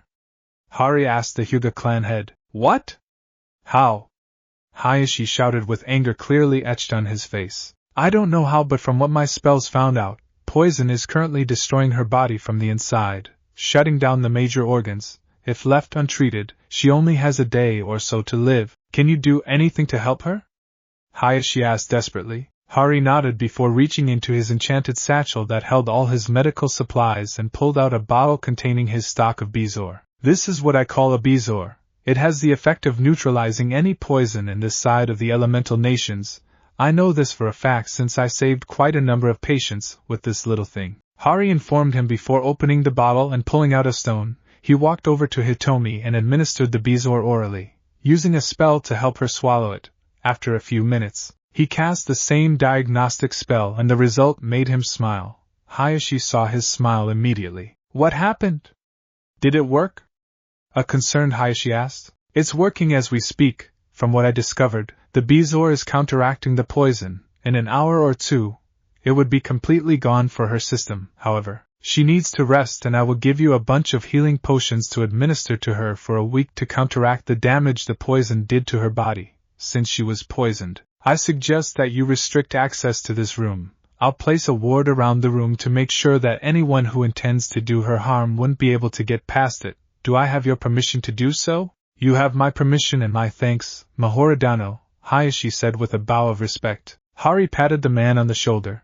Call me Hari or Mahora-san. There is no need for such formalities between friends, Hayashi-sama. Then I extend the same courtesy. Hari-san, Hayashi said with a smile. Great, now let me get to work to ensure Hitomi-san's safety, said Hari, bringing out his holly wand before casting an intent-based ward with a minor repelling charm to make sure that anyone who intends to harm her wouldn't get past the boundary of the room. He knew that it would suffice since Hayashi would ensure that his wife was properly protected. Before leaving, Hari made a special point to check on Hanabi to ensure that the poison wasn't also in the child's system and doing the same to a sleeping Hinata. Thankfully, the baby and Hayashi's eldest daughter was free from it, which made both him and the Hyuga clan head thankful. It was 3 hours later that Hari left the Hyuga compound with a smile on his face since he was happy that he saved a life and gained a friend in the process. Hari was finishing his shift in the hospital when a commotion at the front desk drew his attention. An ANB wearing a dog mask with silver hair was arguing with a nurse while carrying a bloodied boy in his arms. Hari immediately recognized the boy as Naruto and saw the numerous wounds the boy was having. His blood boiled immediately. What in the world is going on here? Hari demanded in a voice that brooked no nonsense. Mahora-sama, this ANBU here is making a commotion? Said the nurse, who was eyeing Naruto with a look of disdain which Hari immediately saw and noted. It seemed that she was one of those people who saw the boy as the Kyuubi he was holding. If you just do your job and treat Naruto, then we won't be having this problem in the first place, the ANBU barked in anger. Having seen enough, Hari took charge of the situation. Enough, bickering now would not save the boy's life. Turning to the ANBU-san, follow me and I will treat Naruto personally. Getting a nod from the ANBU, Hari turned to the scowling nurse, Kimiko-san. I suggest that you start thinking of your priorities. All healer and doctors made an oath to treat all patients, no matter their status. If you don't think that you can follow that oath, I suggest you resign before I bring this to the Hokage. You have been warned. With a wave of his hand, he floated the injured Naruto out of the ANBU's hands, which startled the man. Follow me, ANBU-san. Hari immediately went straight to his office where all his medical equipments were kept. The Hokage gave him his own treatment room, similar to an emergency ward, for treating patients with problems above those the resident doctors could fix. He walked there at a brisk pace with Naruto floating beside him. The ANBU followed without a sound. When they arrived, Hari immediately levitated the boy towards the bed and conjured a note for the Hokage to come to his office immediately. He called Fox and sent the bird on his way with the note. What happened? Hari asked the ANBU as he started casting diagnostic spells on the boy after vanishing the boy's clothes. The sight of the boy's mangled body made him furious, causing his magic to lash out angrily, which started shaking the room and scaring the ANBU out of his wits. Thankfully, he was able to control his rampaging magic thanks to his occlumency shields, dampening his emotions to the point that only a cold mask fell on his face. A mob cornered Naruto in one of the side alleys in the entertainment district and attacked him. I got there in time before one of the villagers was about to run him through with a sword. After making sure that the perpetrators were apprehended, I immediately scooped up Naruto and came here. You know the rest, the dog masked ANBU reported wearily since he felt the power emanating from the man. Sure, he heard of the new Mahora clan and its mysterious head, but seeing the power firsthand was a scary sight. Hari nodded as he floated a clipboard to him and had an enchanted pen write the result of the diagnostic spell he cast on the boy: concussions, laceration, broken bones, internal bleeding, and some teeth missing, third-degree burns, and the list goes on, making Hari grit his teeth in anger. What the villagers were doing was pointless, blaming the boy for what his prisoner did to them in the past. It was unacceptable. The Hokage appeared a few minutes later while Hari was healing Naruto's wounds, explaining all the while the result of his findings. It was 30 minutes later that the treatment was finished and Naruto was sleeping peacefully on the bed, fully healed without a single scar on his body. This has got to stop, Hokage-sama, Hari said with a sigh. This is the third time I treated Naruto since the other doctors wouldn't even give him the time of day. This time, the results of the attack are much worse. I know, said the Hokage with a grim look on his face before his shoulders slumped in resignation. No matter how much I tried to convince the civilian council that Naruto is innocent of the Biju's crime, they wouldn't listen. That is one of the reasons why I asked you to examine him to give testament to my claims. Hari smiled at the aged leader. You're in luck. After treating Naruto, I took advantage of the situation to check on the boy's physical and mental health. I easily determined the presence of the QB inside him, but there is a very strong barrier separating him from the boy's mind. From the nature of the barrier, I can say that only Naruto could pass through it, and the Biju is safely behind it with no possibility of possessing the boy whatsoever. Sarutobi sighed in relief, followed by the dog-masked ANBU. Is there a way to convince the council of your findings? Hari hummed, deep in thought. I can always attest to it by giving them a wizard's oath since they know the repercussion of me lying with it active. Other than that, nothing I can think of would do. Let me think about that for a few days. I will summon you to a council meeting if such an event is required. Are you alright with that? Sarutobi asked with clear relief on his face. No problem, Hokage-sama, said Hari before frowning. What will happen to Naruto? The same as always. That answer didn't sit well with Hari in the slightest. Is he living in an orphanage? Considering that he is still 10 years old, if my guess is correct, he should be attending the academy now. No, the orphanage threw him out before you came to Konoha. I had him situated in one of the apartments I owned, and he is the only resident there. To answer your other question, yes, Naruto is currently attending the academy. In fact, it's his first year there right now. I see. Why isn't the boy adopted then? Number 10-year-old boy should live on his own, said Hari with a frown. Memories of his life with the Dizzleys coming to the forefront of his mind. There were multiple instances that the clans wanted to adopt Naruto, but the civilian council kept getting in the way. Since Naruto is not a shinobi, he is currently under the control of the civilian heads. There is nothing I can do unless Naruto became a shinobi, and until then, I can only try to protect him from afar, Sarutobi admitted, making Hari nod. Deep in thought, an idea crossed his mind that made him grin. I have a plan, said Hari with a mischievous grin on his face. Hari's plan concerning Naruto was quite simple. Keep him safe, keep him healthy, and don't let anyone know that he's the one doing it. Hari had no problems putting this plan into action since magic made it all possible with bells on. Magic was just cool that way. While Naruto was currently sleeping off his close brush with death, Hari commandeered Dog into leading him to the boy's apartment to set up the necessary wards so the boy wouldn't have to worry about mobs attacking him in his own home. When he got there, he let loose a string of curses that would make a die-hard pirate blanch in fear. Dog even scurried away from the aura that Hari was emitting due to his bout of anger. After regaining control of his rage-induced magic, Hari used the Elder Wand to set up an intent-based repelling ward so anyone who had a grudge against Naruto and planned to attack him in his own home would be repelled. He was tempted to put up battle wards to shock the whole lot of them, but the Hokage pointed out that such a protection would cause the boy more trouble in the future, especially if the civilians brought it up to the council that the QB was protecting the boy with its demonic skills. To avoid such troubles, Hari had to modify the wards to have an effect similar to a notice me not charm tied to how it would repel attackers. Instead of pushing them away from the apartment complex, the ward would simply modify their memories or implant new ones, making it so that they would remember something important and be on their merry way. It was too simply and indirect for Hari's taste, but it was necessary. When the protections were properly activated and powered, Hari entered Naruto's home and couldn't help but grimace at the squalor the boy lived in. With a wave of his wand, he transfigured everything into acceptable furniture so the boy would be able to live in comfort. He made a mental note to inform the Hokage about that so the boy's questions regarding the change of the interior would be attributed to the aged leader's generosity, and keeping his meddling a secret. His next stop was the boy's wardrobe, charming the lot of them into portkeys designed to immediately teleport the boy back to his home when cornered by the mob. He made sure to link the enchantment to the boy's emotions so it would activate when the boy was under intense fear or panic, and if his guards weren't around to bail him out. Hari then checked out the kitchen and couldn't help but stare at the number of ramen cups the boy had in his cabinets. It would seem that the boy's diet consisted of nothing but ramen, which was the reason why the boy was shorter than his peers.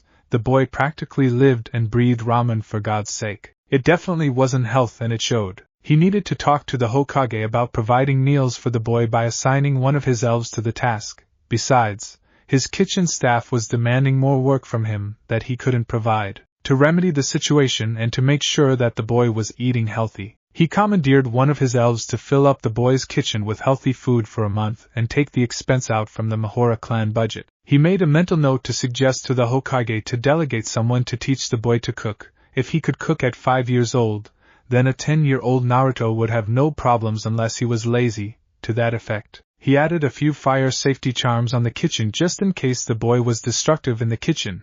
It was best to be safe after all. After doing some last-minute checking, Hari praised to himself for a job well done. It might not be much, but life for Naruto should make a turn for the better. Nodding to Dog, who was practically stunned at the various feats of magic he was doing, he disappeared from the room accompanied by a soft crack, making Dog jump in surprise. Operating back to his office in the hospital, Hari informed the Hokage of everything he did before hammering out the boy's security details. Aside from the various ANBUs the aged leader assigned to watch over the boy, Hari decided to also assign one of his elves to the task of keeping an eye on the boy while remaining completely invisible. The Hokage approved of all the measures Hari took for Naruto, but made sure to keep all of his assistants a secret. Hari had no problems agreeing since he didn't want to be placed in the spotlight concerning the boy, since that would nullify any help he could give him. When the Hokage left his office, Hari stayed until Naruto woke up, which didn't take long considering the boy's healing powers courtesy of the demon inside him.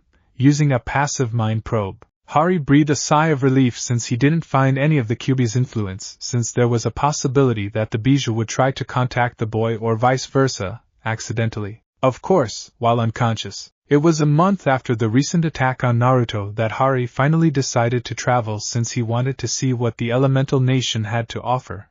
Besides, it was one of his dreams to travel the world when he was a kid, but unable to do so since he had to leave Britain and the war with Voldemort practically made such plans an impossibility. Now, however, he had plenty of time to do so without any problems cropping up to put a damper on his plans. He immediately went to the Hokage after making the necessary preparations for the trip. "You want to travel?" asked Sarutobi with a raised eyebrow. Hari nodded eagerly and placed the map he brought with him on the table. Sarutobi peered at the map and noted the inked route the boy planned to take, which would essentially allow him to visit every single village and country in the continent, as well as those only reachable by boat. "As you can see, Hokage-sama, I already have a plan in mind as to where I'm going. Supplies aren't a problem since I can easily buy those that I can't create on the spot, and my travel trunk is already packed full of supplies and necessities," Hari assured him, patting his pocket and eager to start his vacation. "And what are you going to do about council meetings? You do know that you're a clan head, right? Your attendance is necessary," the Hokage pointed out. Hari waved his hand dismissively. "I'll make sure that Fox will listen to your call if there's an emergency that requires my attention. Besides, there's nothing stopping me from coming back here if I'm needed. You already know I can create portkeys to anywhere as long as I know my destination. My portkey or Fox will get me here in no time." Sarutobi nodded. It was a good plan, and the Mahora clan head had the ability to do what he promised. After all, Nothing was stopping him from using his magic to come back to the village when needed. "How about your duties in the hospital?" he asked slyly, not wanting to give in. Sure, there was no problem allowing the boy to go on his vacation, but what's the fun without a little argument to make him work for it? Aside from the extreme cases, the doctors and nurses there can handle everything. I already stocked up the hospital with a year's worth of potions, and I don't think they would be running out anytime soon since I made it a rule to only use the potions if there's need. My secretary there can call Fox anytime if there's an emergency, Hari informed him with a smile. "Ah yes, how is Nao-chan coming along?" asked Sarutobi. He assigned Nao, one of the accomplished nurses in the hospital, as an assistant/secretary to Hari 2 months ago. It was a good idea too, since the boy needed someone to organize his appointments, especially during emergencies. Mahora Hari was just that popular. Nao is a lifesaver, and thanks for sending her to me. Right now, the potion stock is keyed to her signature and only she can take it out of storage. She passed my training with flying colors, and I left her some instruction for those rare potions I placed inside storage, Hari declared with a grin. He knew that the old man was simply piling up excuses to talk him out of his trip.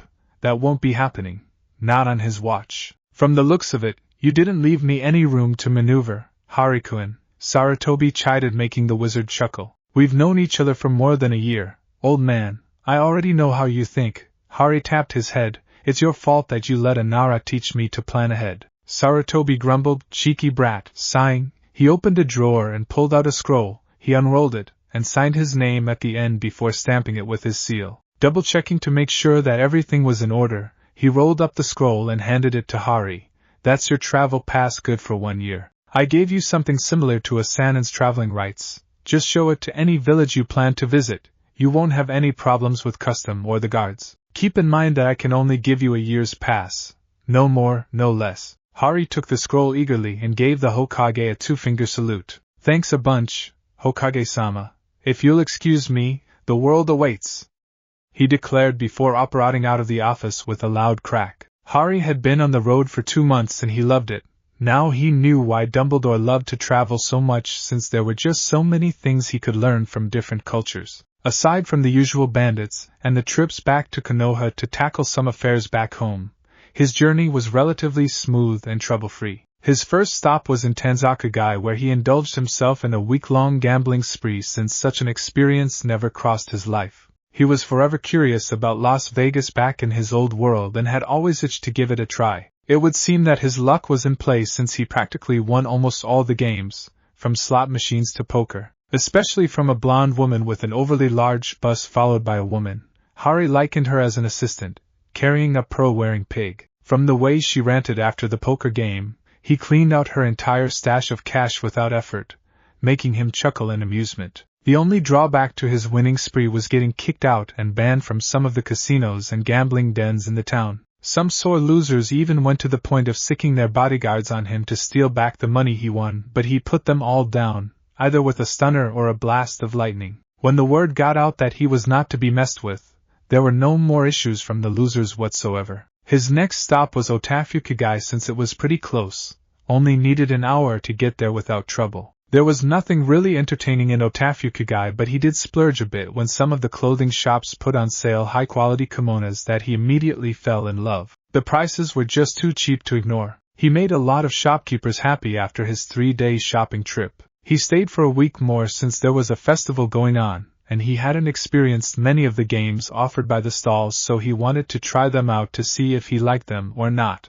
It was safe to say that he enjoyed it, and won a lot of stuffed toys. He was now glad that he had shinobi training, or hitting those moving targets would have been, to quote a certain Nara, troublesome. It was also in Otafukugai that he experienced his first bathing experience in a hot spring which the city was famous for. Thankfully, he had the whole bath to himself, so he thoroughly enjoyed the peace and quiet. He had no problems sharing a bath, since he practically spent 6 years doing so with his fellow Gryffindor boys. He had no problems displaying his bits or seeing others. He was just weird that way. He liked the hot springs so much that he immediately called his elves to him, and instructed them to make a hot spring in one of the many vacant corners in the Mahora clan compound. The elves promised to get it done even before he would return to Konoha. Not that Hari minded, since he didn't plan to return any time soon, in a year maybe. Having exhausted all the avenues of fun and leisure in Fire Country, His next stop was Wind Country, thankfully. He was fully equipped to deal with desert travel, and he didn't get lost thanks to the ever-useful Point Me spell which pointed him to the right direction. He thanked whatever gods was listening for learning cooling charms to ward off the intense desert heat. It was in Suna that he finally met the resident Jinchuriki of the Ichibi no Tanuki. The boy was around Naruto's age, a child sporting red hair, bags around his eyes that it made him look like a raccoon, which Hari assumed would be a unique physical characteristic for holding the demon, or the boy just lacked sleep to develop such intense eye bags, and the kanji of love above his eye. Also, there was nothing ordinary about Sabaka no Gaara. If Naruto was hated by the villagers, the people of Suna feared the boy since it was quite common for Gaara to go on a killing spree without due cause. If Naruto ever snapped to the villagers' treatment of him, then he would become the second Gaara. A thought that made Hari shudder. While he was enjoying the various sights to be enjoyed in Suna, aside from the occasional sand dunes that littered the place, he finally met Gaara while the boy was attacking some people who planned to murder him.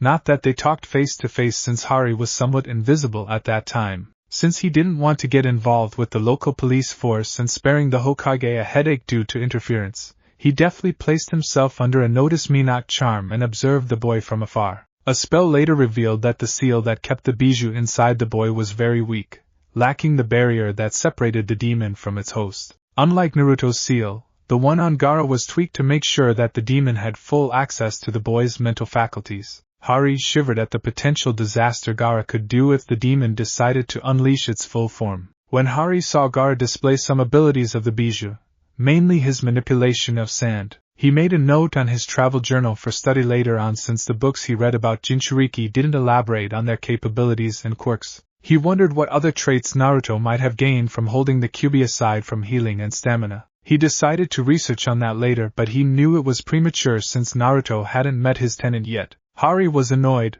very annoyed. He visited a village in Rice Country to enjoy the scenery when the place was attacked by a dozen shinobis wearing forehead protectors with a sound note in the middle. He found out after a mind probe that the attackers were part of the Odo, the hidden village of sound. He wasn't planning to intervene and hightail it out of there, but when the local orphanage was attacked, his saving people thing kicked in. Before the shinobis could leave the orphanage with the children, he promptly stunned them and herded the children and their caretakers to safety. However, he was waylaid when a group of Odo shinobis blocked his path. Hari immediately placed himself in between the attackers and their quarry with a scowl on his face. "Look what he have here, boys, a pretty boy playing hero," said one of the shinobis with a sneer on his face. Hari noted that the man's sneer was nothing compared to Severus Snape. "I'm no hero, but I'm not going to stand by and let you take these children," declared Hari in a cold voice, channeling his magic to be prepared for any attack that might come his way. "I suggest you step back, brat, or you're going to get yourself killed," said another shinobi before pausing.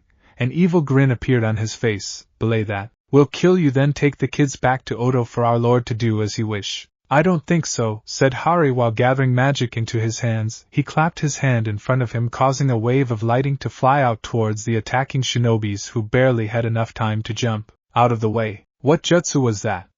shouted one of the shinobis in surprise, giving Hari a look of disbelief. "That is for me to know and for you to never find out, creep," growled Hari before firing a bolt of lightning that hit the man on the chest and causing said man to scream in pain before falling to the ground. Smoking and unconscious, the other shinobis were staring at their downed comrade before looking at Hari with fear and disbelief in their eyes. "You're going to pay for that," one of the sound shinobis growled before throwing a chakra enhanced kunai. Hari merely waved his hand, stopping the projectile, and hurling it back towards its thrower and embedding itself on the shoulder, making the shinobi scream in pain.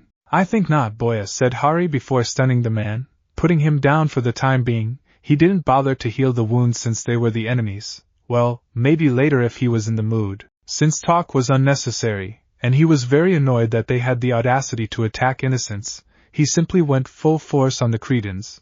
Battle spells and lightning-based attacks started flying everywhere, not giving the enemy shinobis time to regroup or counterattack. 5 minutes later, the battle was over and the enemy shinobis were either unconscious or groaning in extreme pain after being subjected to many of Hari's lightning spells. Electrocution, after all, was pretty painful before succumbing to unconsciousness. Nodding to himself for a job well done, Hari turned to the people he protected and immediately blushed when he saw their adoring eyes aimed at him. Thank you so much, the female caretaker gushed out, bowing to their savior in happiness with the other caretakers doing the same. The kids just looked at their savior in happiness and awe. If he didn't help, these kids would have been taken by the Sound Village for their experiments. You don't have to thank me, asked Hari with a smile before he frowned when he realized what the woman just said. What do you mean by experiments? My village wasn't the only one attacked recently, the caretaker explained with the other nodding in agreement. According to the survivors from the other towns that got attacked,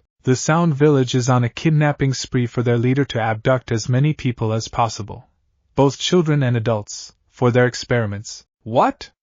Exclaimed Hari. This reminded him of Voldemort but without the magic. Are you sure about that? Yes, the caretaker nodded with fear in her eyes. A close friend of mine survived the encounter by escaping through the woods, not stopping until he got to my village. He overheard some of the Sound Shinobis talking about their lord wanting kids to experiment on something about bloodlines. Damn it, Hari growled. He couldn't interfere if he wanted to. Despite being a powerful wizard, attacking a shinobi village alone was tantamount to suicide. Do you have anywhere safe you can go? No, we don't have anywhere else to go. The woman shook her head sadly, resigned on being homeless. Some of the kids cried when they heard that. Hari could feel the hopelessness emanating from the survivors. Do you know where Konoha is? Asked Hari, a plan already forming in his head. Yes, the woman answered hesitantly. Good, I want you to go there with the rest of your group. Inform the guards at the gate that Mahora Hari sent you.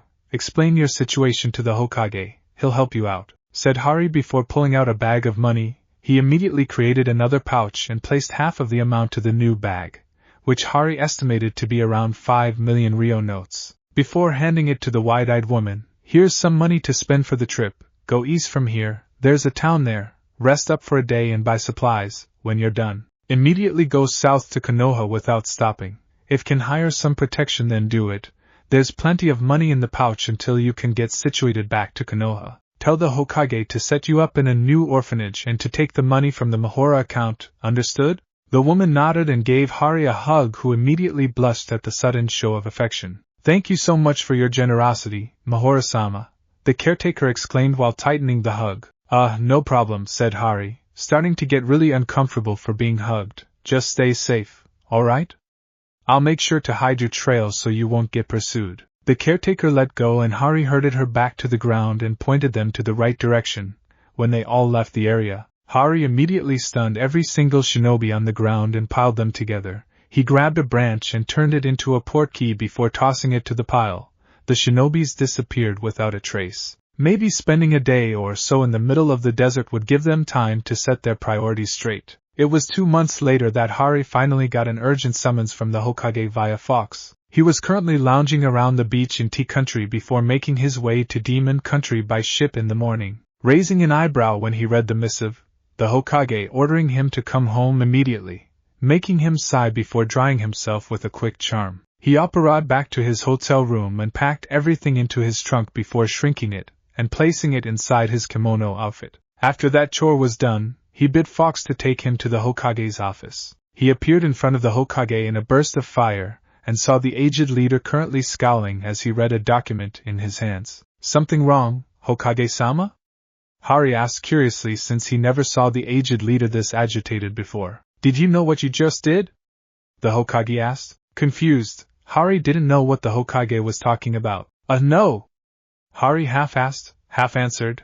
I was in Tea Country enjoying the beach before you summoned me home. What seems to be the problem? The Hokage didn't say anything but took out a small black book from his drawer and turned the pages before handing it to him. Curious, Hari took the book and read the page. His eyebrows rose in disbelief. Bingo book entry 2189. Name, Mahora Hari. Age, somewhere between 18 to 25. Affiliation, Konoha. Rank, unknown. Threat level A. Description, long black hair, wears a pair of glasses, blue kimono, and a lightning-shaped scar on his forehead, placed in the bingo book for assaulting a group of Oto shinobis using strange jutsus, especially seal-less lightning attacks. Bounty, 15 million Ryo Oto. Condition, to be brought to Oto dead or alive. What in the world is this?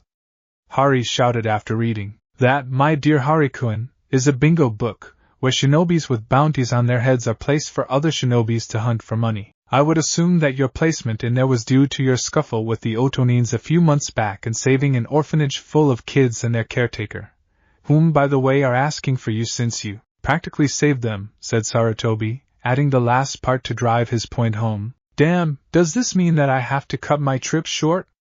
Hari asked, saddened that his vacation time was over. Sarutobi's eyebrow rose in disbelief. You're telling me that you're not afraid of being hunted? The Hokage asked incredulously. No? I can easily escape if I needed to. I'm still wearing my porky ring, so all I need to do is activate it, and I'm back in my study. I'm just sad that my vacation time was cut short. I already booked a ship to Demon Country in the morning too, Hari said forlornly. Why in the world are you going to do in Demon Country? The aged leader asked with a raised eyebrow. There's nothing there but mountains, rocks, and swamps. Hari shrugged. I heard from a fellow tourist I met in tea that Demon Country hosts a lot of ruins and a shrine dedicated to a priestess who can see the future. I was curious about it, that's all, he admitted with a longing look on his face. Only you, Hari, said the Hokage while shaking his head before getting to the point. Such is the case, you will have to forego your vacation and stay in the village until the hubbub dies down. This updated bingo book was issued a week ago, and it would seem that the Oda leader is a bit desperate to bring you down. Hari nodded before he remembered something he was meaning to ask the Hokage. Which reminds me, I never heard of an Odo village before. That's where the sound shinobis came from, right? Care to elaborate? Yes, my spy master sent me a message a few years back informing me that a new village has set up shop in Rice Country. Their location and numbers are unknown, though he did inform me that they specialize in sound-based techniques. Sound, huh?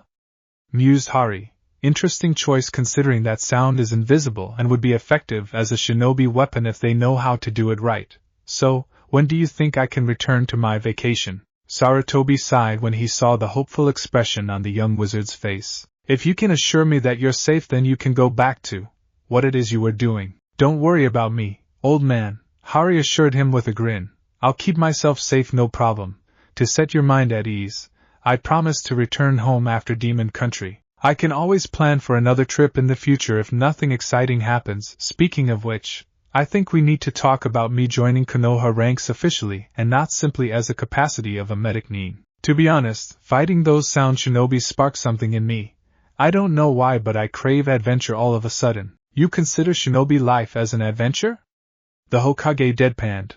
I don't know if you're brave or suicidal. Shinobi life is hardly an adventure. This made Hari grin. Maybe both, he admitted before giving the Hokage a bow. See you later, old man. Demon Country awaits. Let's go, Fox. Fox, who was currently settled on Hari's shoulder, gave a happy thrill before whisking his master away in a burst of fire to continue the next leg of their vacation. Sarutobi sighed before pulling out a shinobi registration form from a folder and filling it out with Hari's information. It was time to draft him into the rank. The question, however, was where to put him. Naruto was currently at a loss. Strange things had been happening to him as of late, and he couldn't explain it. First, he disappeared back to his apartment after being cornered by a mob carrying a lot of pointy weapons. He didn't know how.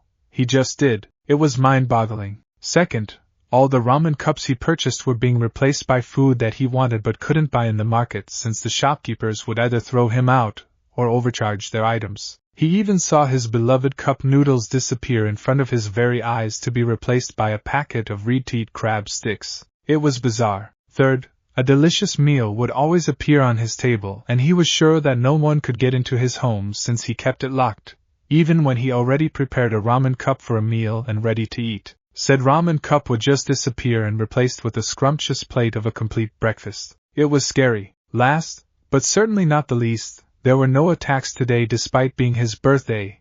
He was always attacked in his home during his birthday. Why the sudden change? He was up all night waiting for the first batch of the villager to break down his door and beat the hell out of him. He was up until morning and no mobs in sight. It was strange. He sighed before digging out the last cup of ramen he hid in the bathroom, since every time he placed them inside the cabinet, they would just disappear and replaced by other food items. He stayed in the bathroom and used a hidden thermos of hot water to cook it. He waited for 5 minutes, then prepared himself to eat the noodle goodness that was ramen. However, before he could even stick his chopstick into the cup, it disappeared and a plate of healthy food appeared on top of the sink in front of him. His scream echoed throughout the village, making the ANBU guarding him to go crazy and the Hokage, who recognized the scream, to laugh himself silly. As promised, Hari returned to Konoha after his 2-week stay in Demon Country. Unlike Fire Country, where there were a lot of trees to go around, Demon Country had lots of rocks to go around. It was boring, but the number of ruins he found was breathtaking, and the visit to the priestess shrine left him in awe since the place was simply beautiful. Upon returning to Konoha, he spent a day to relax before going back to his usual routine. Waking up early in the morning the next day, he visited Nao in the hospital to check on the potion stock and to see if he needed to brew more. Thankfully, Nao was quite adamant in following his boss' orders, so not all the doctors and nurses were able to make use of the potions for a simple treatment. Hari wasn't begrudging them of his elixirs, but it wasn't a good idea for the doctors to be complacent.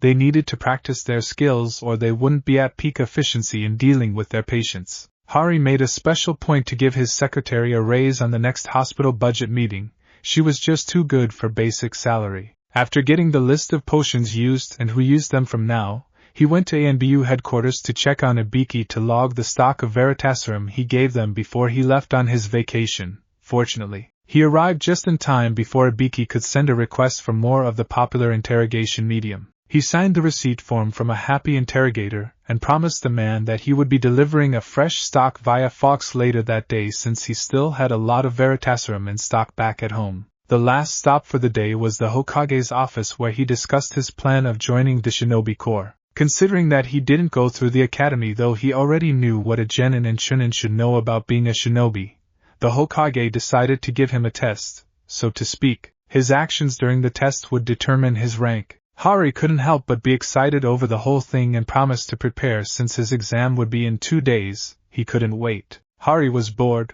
The Hokage gave him 3 tests in order to determine his rank. The reason for the boredom was the first test, a written exam where his knowledge would be tested. After getting the test paper from a smirking chunin, he was told that he needed to answer everything in 1 hour or else he would fail. Annoyed at being underestimated, Hari simply pulled out his wand, not taking his eyes from the chunin, and tapped the paper while willing his magic towards it. In a span of a minute, all the questions were answered. The nonverbal spell was from Dumbledore's collection, which the old coot invented to simplify his paperwork during his tenure as Hogwarts headmaster. It would fill out any form as long as the knowledge was present in the caster's mind. No need to sprain his hand writing down the answers. Magic was just great that way. Double-checking his answers and satisfied that everything was correct, he leaned back in his chair and placed his foot on the desk, a relaxed look on his face. He couldn't help but give the examiner a smug look and spent the next 57 minutes taking a nap. Hari was staring at the large iron fence that marked off the boundary of Training Ground 44, or lovingly called the Forest of Death by the local shinobi residents. He knew of the forest's reputation since he was practically its neighbor, and only his wards were stopping the creatures there from invading his compound. His next task was to traverse the forest, find the chunin holding the scroll he needed to pass, take the scroll, and make his way to the tower located in the very heart of the Forest of Death. He had 5 days to make it to the tower with the scroll to pass this portion of the exam. Deciding to do this task the shinobi way, he entered the forest and slowly used the skills he learned from his tutor to search out the target who was holding the key to passing the exam. He enjoyed the hide-and-seek at first, but when the predators of the forest started coming out in droves, he was getting annoyed. After putting down the 5th batch of tigers on steroids who intended to turn him into a Hariala king for lunch, he pulled out the Elder Wand, raised it over his head, and growled, "Achio shinobi, who is holding my scroll?" Due to the amount of magic he poured into the spell, as well as the satisfaction of the deathly hallow to help its master, the shinobi who was holding the scroll came zooming into his location with a look of shock on his face. Hari immediately stunned the man before he could even come within range, dropping him to the ground like a puppet cut from its strings. A minute later he was the proud owner of an exam scroll after pilfering the chunin's many pockets. Before leaving, he decided to prank the man by changing his shinobi outfit into a pink tutu, lengthened his hair before turning it blonde. He took a picture and made his way to the tower. Hari made his way to the tower in a record-breaking time of 3 hours after retrieving the scroll, using his wand to point him to the right direction and the judicious use of the treetop highway of the forest. Meaning, he used the branches to make sure that he didn't get to meet the overly large tigers who developed a healthy grudge on him. It wasn't as easy as he thought it would be, since the aerial treetop highway was also riddled with oversized birds that wanted meat for breakfast, not wanting to play around. Hari simply surrounded himself in an overpowered Protego shield and barreled through the flying denizens of the forest until he got to his intended location. When he got to the tower and surrendering the scroll to the Chunin who was waiting for him, he was directed to the inner sanctum for the last phase of his exam. He found himself in an arena of sorts. "Congratulations in making it this far, Hari-kun," said Sarutobi with a grin on his face. He saw what the boy did in the first 2 exams through his crystal ball and laughed himself silly when he saw the Chunin turn into a ballerina that Albus once described to him after reading it in a book. He made a mental note to send Hari a gift later for making him laugh so hard. "Your last exam is to fight against the Jounin. You don't have to win. All you need to do is to display the skills you have at your disposal and survive for the next 10 minutes. Your rank will be judged after the fight. Are you ready?" Hari nodded with a cheeky grin on his face. "Ready and waiting, Hokage-sama. Who's going to be my opponent?" he asked curiously. "Your opponent will be Sarutobi Asuma, my son and a Jounin of this village," the Hokage informed him. As if on cue, Sarutobi Asuma appeared in the middle of the stage with his trademark cigarette on his lips. "So Pops want me to test you, eh?" he asked as he eyed his opponent with a speculative look on his face. "Seems like it," Hari said with a nod. "You do know that smoking kills, right?" "Meh, smoking kills civilians except shinobis. I coat my lungs in chakra to make sure that none of the harmful stuff sticks to my lungs. Why do you think my dad is still alive considering that he's been smoking longer than I have?" explained Asuma with a grin. "Oh," said Hari, comprehension dawning on his face. "Now that's something you don't learn every day. Tricky old monkey, isn't he?" "That he is. Are you ready now, Hari-chan?" said Asuma before getting into his taijutsu stance, smirking all the while. "Ready and waiting, Asuma-kun," replied Hari with a grin, getting into his own stance, the defensive form of the Tai Chi style he learned from a book he brought with him from Britain. Thanks to Guy's coaching, he was able to master the style with a few additions of his own design to suit his needs. A shout of Hajime from the Hokage got the ball rolling. Asuma charged his opponent, and delivered a right hook that Hari easily parried with a sweep of his right hand while his left was already heading towards the Jounin's sternum in a traditional palm strike. However, Asuma was a Jounin for a reason. Using his quick reflexes and experience he gained from training and from the battlefield, Asuma spun to the side, dodging the attack, and used his momentum to launch a backhand blow with his free left that would have hit Hari's cheek if he didn't crouch in time before launching a shoulder slam on Asuma's back that threw the Jounin, who was able to recover quickly from the blow and went on the defensive. Wanting to make the most out of this fight even if he was slated to lose, Hari attacked Asuma with the Tai Chi's continuous strike consisting of palm strikes, jabs, knife hand thrusts, and punches at high speed, not giving the experienced Jounin a chance to counter. However, he made a mistake of overextending a punch that the Sarutobi heir caught and capitalized on. Asuma grabbed the extended hand before flipping Hari over his shoulder and throwing him away. Thankfully, Hari was able to catch himself in midair and operate a few meters behind the man to catch his breath. Despite training himself physically every day, using your skills in a fight was a whole new ball game. He vowed to indulge in various sparring exercises with Irika in order to get used to continuous fighting. Asuma grinned when he saw his opponent correct himself with that disappearing trick of his. He knew that it wasn't Shunshin nor was it any form of shinobi speed. It was pure teleportation that was only possible because of Hari's unique bloodline that his father told him about. Flipping through a series of hand seals while amassing a huge amount of wind chakra to his hands, he threw it out, palm forward, and shouted his attack. "Futon! Great breakthrough!" shouted Asuma as he thrust his hands forward, palms facing Hari and expelling the wind chakra he gathered for the techniques. A huge gust of wind exited Asuma's palm and barreled towards Hari, who saw the attack coming since the wind was so thick that it had a somewhat hazy appearance. Considering that he didn't know any defensive jutsus, Hari decided to resort to magic to even the playing field a bit. "Protego Maxima!" Hari shouted, creating a magical dome of pure defensive magic. Asuma's wind jutsu hit the magical barrier to no effect with Hari protected from the wind blast. When Hari saw the attack disperse, he smirked before deactivated the spell. "If that's how you want to play, then who am I to disappoint?" The Mahora clan had taunted with a cheeky grin before pointing his finger towards his opponent and calling out his favorite spell, Fulgura Fulgio. A beam of pure lightning erupted from Hari's finger towards Asuma, who stared at it disbelievingly. Seal-less jutsus were rare, but seal-less elemental jutsus were even rarer. A bit desperate and not wanting to get hit by such a condensed attack, Asuma sped through a set of seals for the only defensive technique in his arsenal. Futon, Kaze no Tate. Asuma shouted before a dome of rotating wind surrounded him. The lightning spell hit the wind shield and both fought for dominance. Fortunately for Asuma, lightning was weak against wind, so Hari's attack dissipated without dealing him any damage. You need to do better than that, Hari-kun. Asuma taunted but immediately regretted it when he saw the mischievous glint in the boy's eyes. Hari decided to let his inner marauder come out to play. In other words, being dramatic, so he spread his arms wide and conjured a dozen spears out of nothing but air and let it float around him. Asuma eyed the floating pointy objects of doom floating around his opponent with one thought in mind. Oh shit, he cursed his big mouth. Oh, I will.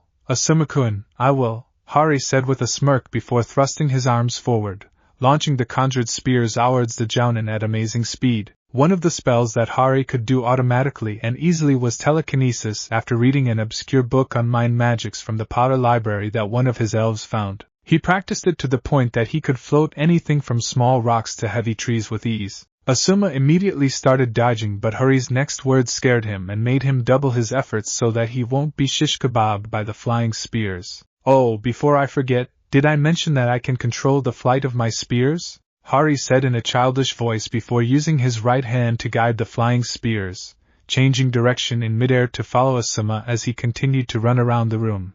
Since you want me to do better, might as well give you more toys to play with, eh? With that said, Hari transfigured some of the spears into wolves and animated them to attack. Asuma immediately cursed and shouted foul play, which he and everyone else in the arena ignored. This was a fight after all. Now, the Jounin was faced with 6 very sharp pointy spears and 6 hungry-looking wolves. Gulping, he started running around, dodging bites and spears desperately. Despite his predicament, Asuma saw that Hari had to concentrate so the spears would follow him.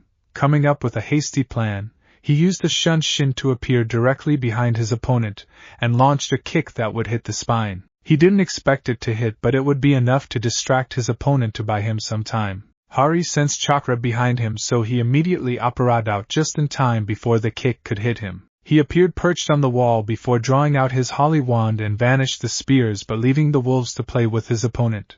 Setting his sight on his target, he bellowed out his next spell, Incendio. Since he overpowered the spell, a stream of white fire flew from the tip of his wand towards the Jounin, who was busy trying to get away from the wolves. The fire hit the man, causing a large explosion and covering the arena in smoke. Hari tensed as he waited for the smoke to disperse, and when it did, he saw his wolves were already gone from being hit by his overpowered spell, and instead of Asuma, there was a charred log in the middle of the crater. Shit! Replacement technique, cursed Hari before operating away from his spot just in time to get away from a slash courtesy of Asuma's trench knife. Tricky little bugger, aren't you? Asuma grunted when his attack didn't hit its mark. He scoured the field to see Hari perched on the opposite wall, looking at him warily. You're too young to get a one-up on me, Hari-kun, he said as he flipped through a different set of hand seals. Futon, Kaze Saban.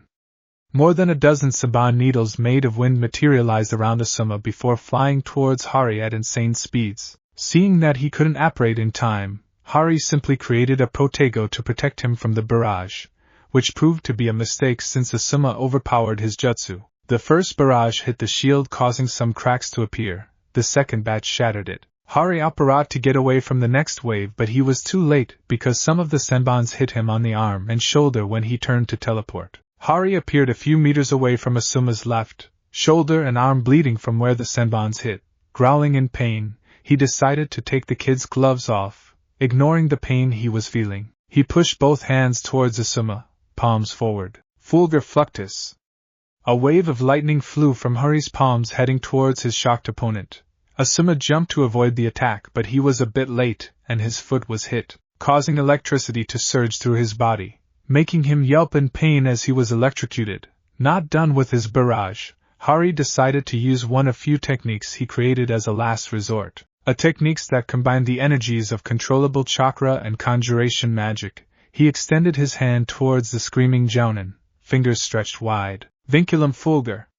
Each extended finger emitted a thin bolt of lightning in the form of chains, making its way to Asuma. Many thought that the attack missed because it passed harmlessly at Asuma's side but changed their minds immediately at what happened next, growling. Hari waved his fingers as he controlled the lightning chains, changing direction and wrapping Asuma, electrocuting him in the process. Hari immediately ended the technique when he saw his opponent black out from the pain. Asuma slumped to the ground unconscious and smoking, signifying that Hari won the match. Hari dropped to his knees and panted from exertion. Beads of sweat poured down from his face due to the amount of focus, chakra, and magic he needed to expend for his last attack. One of the reasons why he didn't like to use Vinculum Fulgur was the amount of magic and chakra it needed to create, as well as immense control requirement in order to manipulate each of the lightning chain to any direction he wished. The farther the opponent, the more lightning was needed to create, which in turn would eat up a lot of both chakra and magic from Hari's reserves. He was brought out of his rest when he heard clapping from all around the arena. He looked up to see everyone who watched the fight give him an approving look, as well as excited clapping for such a wonderful show of skill and power. Some of them was hooting in excitement for a great fight. Hari couldn't help but grin, wanting to know the status of his opponent, and praying that he didn't overdo it. He pushed himself from the floor and reached towards his pouch before pulling out a vial of pepper-up potion. He downed it in one go and felt his chakra go back to normal, though his magic reserves were still slowly being refilled. Despite the lack of magic the potion replenished in his body, it was enough to keep him energized for what he was going to do next. He walked over to an unconscious Asuma, flicked out his holy wand and fired diagnostic spells towards the downed Jounin.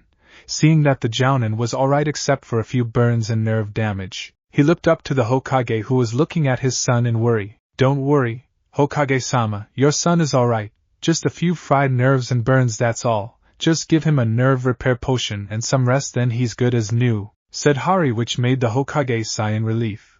A team of medic nin came into the arena and hauled Asuma away to be treated after Hari gave them some instructions to follow. They didn't question Hari because of his status as a medic nin. "Thank you, Hari-kun, that was an amazing fight if I do say so myself. Now, are you ready to hear the evaluation from the jury?"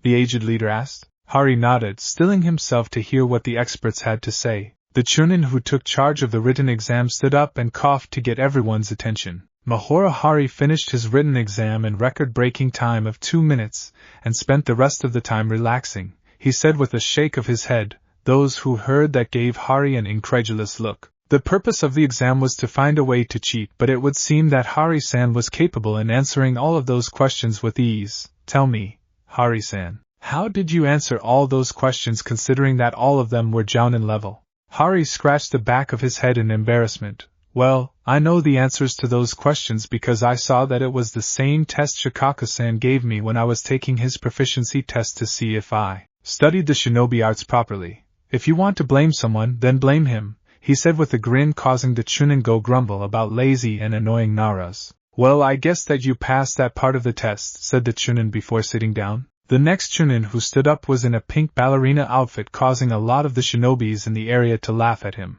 "Ha ha! Very funny," snarled the totally embarrassed shinobi. "Anyway, I don't know what you did to launch me from my hiding spot to your location, only that you did, despite the unshinobi-like tactic. You got the scroll as your mission dictated and made your way to the tower without getting eaten by the residents of the forest. You passed my exam. Now can you please get rid of this ridiculous outfit?" he begged in a whining voice, resulting in a fresh wave of laughter. Hari grinned and nodded before waving his wand over to the Chunin. Reversing the change, the shinobi inspected his outfit before sighing in relief. To Hari's surprise, the Hokage spoke next. "Since Asuma is currently unconscious, I'll handle your evaluation for the final part of the exam. I can say that your taijutsu style was flawless, though you got tired too easily since you weren't used to prolonged fighting, though that can be easily remedied through practice. Your use of techniques was astounding as always thanks to your bloodline, and it was perfectly executed to counter Asuma's experience and your inexperience in shinobi battle by being unpredictable. Despite the lack of ninjutsus in your arsenal, you gave a good fight and won. Finally, I would just like to say that you lack the experience in planning your attacks, especially on the fly, since a shinobi should always be 3 moves ahead of his opponent. Nothing a good experience in missions couldn't fix." He paused to receive the 2 papers handed to him by the first 2 examiners. He glanced at it briefly before giving a nod. "To conclude this exam, I congratulate you in passing all 3 tests with flying colors, and I am more than happy to give you the rank of Tokubetsu Jounin. Welcome to the fold, Mahora Hari, Tokubetsu Jounin of the Leaf. Hari whooped in happiness amidst the clapping of his now comrades in the Konoha ranks. After given the rank of a Tokubetsu Jounin by the Sandaime, Hari was immediately invited over to the Hokage's office to brief him of his responsibilities, and why he was given such a rank. According to the Hokage, a Tokubetsu Jounin was a shinobi who showed a unique skill and mastered it to Jounin level. For example, Gecko Hate was a Tokubetsu Jounin because of his skill in swordsmanship, making him a formidable shinobi even if the guy lacked ninjutsu and genjutsu skills. Another example was Mitarashi Anko because of her skills in assassination, infiltration, and interrogation. In Hari's case, he was a Tokubetsu Jounin because of 2 reasons. 1. He was quite capable with his magic and able to use it to amazing feats in and out of missions, especially when the Hokage pointed out that his lightning attacks were practically B to A rank techniques due to their destructive power. 2. He was a fully registered medic nin with a lot of achievements in the field of healing thanks to his potions and spells. The Hokage proudly placed his skill to be almost on par with Tsunade. Hari just needed to expand his knowledge of the human body, then he would be good to go. Such was the case. Hari was given a support role on missions with the leeway of being a frontline fighter during emergencies. The wizard now shinobi had no problems with that since he needed to train in the shinobi arts like mad if he wanted to be successful. Besides, he had a bounty now, so he needed to be stronger. Strong enough to repel any attacks coming his way. Hari was happy with the result of his exam and rank, but his happiness was put to a stop when the Hokage informed him that he wouldn't be given any missions as of yet. The Hokage explained that due to his lack of battle and mission experience, he would need to spend 6 months in shinobi training with a selected group of jounins to make sure that his skills were up to par in the field. Shinobis were nothing but thorough in their profession, and the Hokage wanted Hari to achieve mastery level in his abilities to make sure that he survived the outside world. It was right there that Hari realized that he had no problem using magic in a fight, but shinobi battles were different to wizard battles. In shinobi battles, skill was a basis for survival, but success requires looking underneath the underneath and to expect the unexpected. This was what Hari lacked, that the Hokage pointed out, much to the newly minted Tokubetsu Jounin's chagrin. The next 6 months of Hari's life as a Tokubetsu Jounin was a routine between hospital work, potion brewing, studying magic and anatomy, as well as sparring with various jounins in the field, including Sarutobi Asuma, who seemed to have made it a life goal to give Hari a beating of a lifetime. Sore loser. Mitarashi Anko, who loved to clobber him silly using her snakes and drawing a lot of his blood in the process. Bloodthirsty woman. Gecko Hate, the sword-wielding menace, who Hari had to resort to running around the training ground just to get away from the manslayer, as he dubbed him.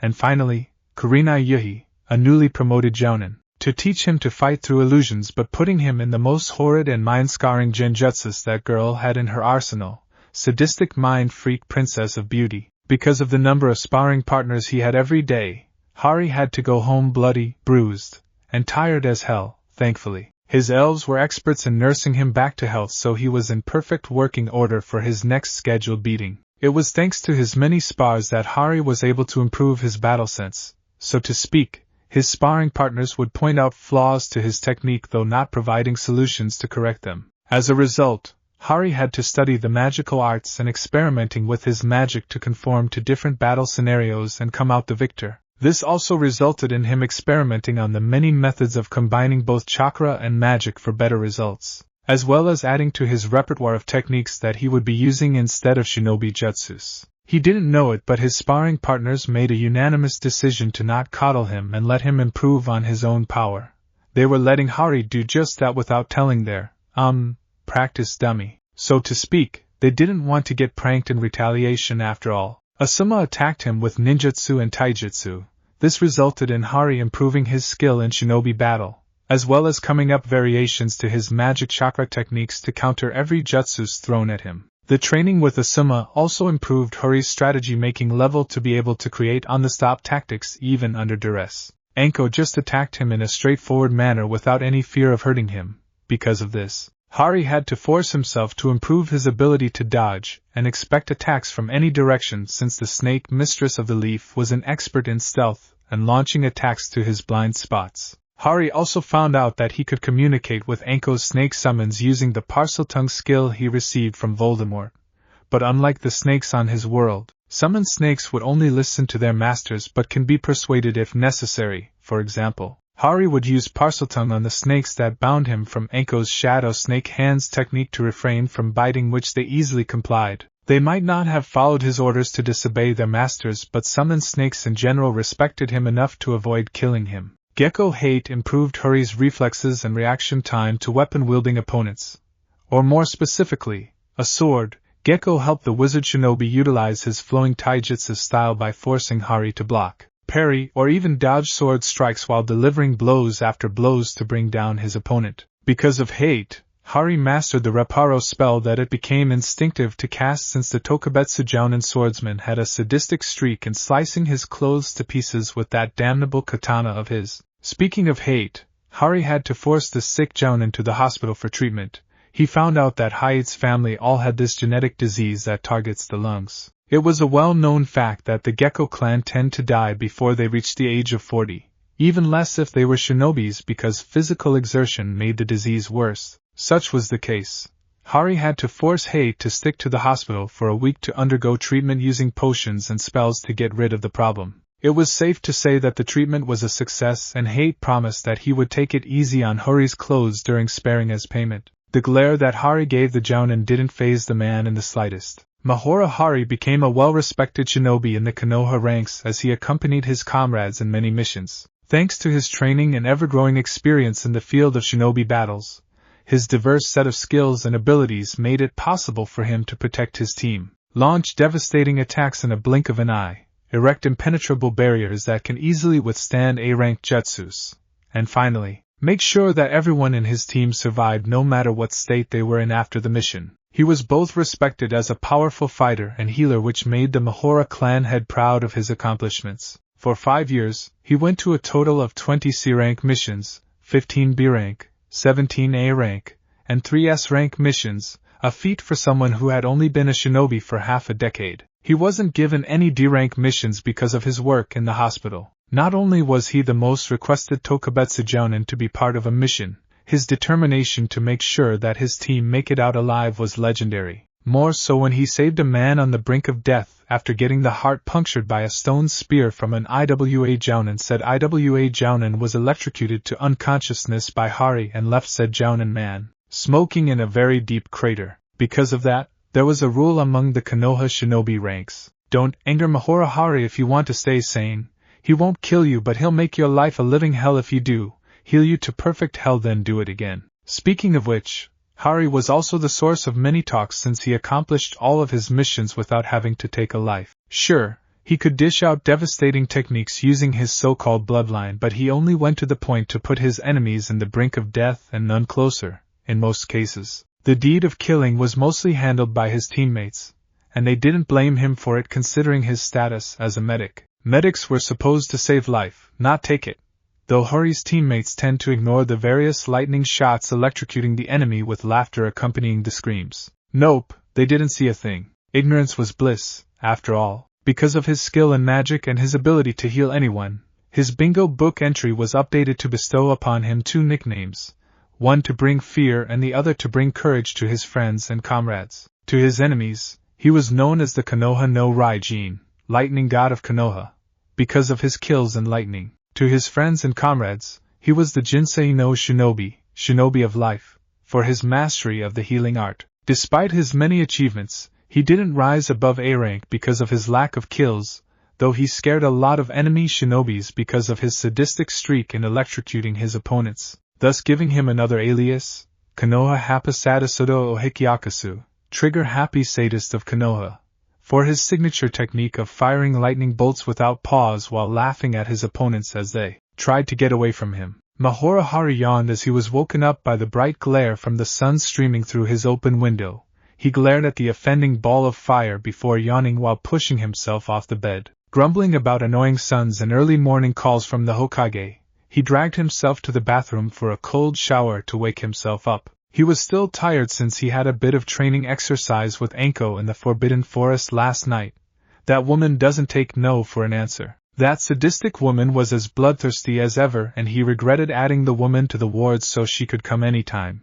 Despite being a close friend of his, the woman was a headache to deal with. It was 20 minutes later that he exited his room after donning his usual outfit. He decided to forego the standard jounin outfit and stuck to his favorite blue kimono. Hair tied neatly that reached the middle of his back, revealing his lightning-shaped scar on his forehead, and his tied around his waist like a belt. He no longer wore glasses since he was able to find an eye correction potion from one of the many healing texts in the Potter library. The only reason why it didn't click in the wizarding world was the amount of pain the corrective potion would induce to the patient. Since he had a high pain tolerance thanks to the Dursleys, Voldemort, Death Eaters, and his many sparring partners in the shinobi world, he drank the potion without fear, and a few seconds later, groaning in pain and rolling on the floor as the potion took effect. An hour later, he had perfect eyesight, much to his delight, disregarding the cruciatus-like pain he had to suffer through during the correction. He operated out of his home and into the Hokage's office,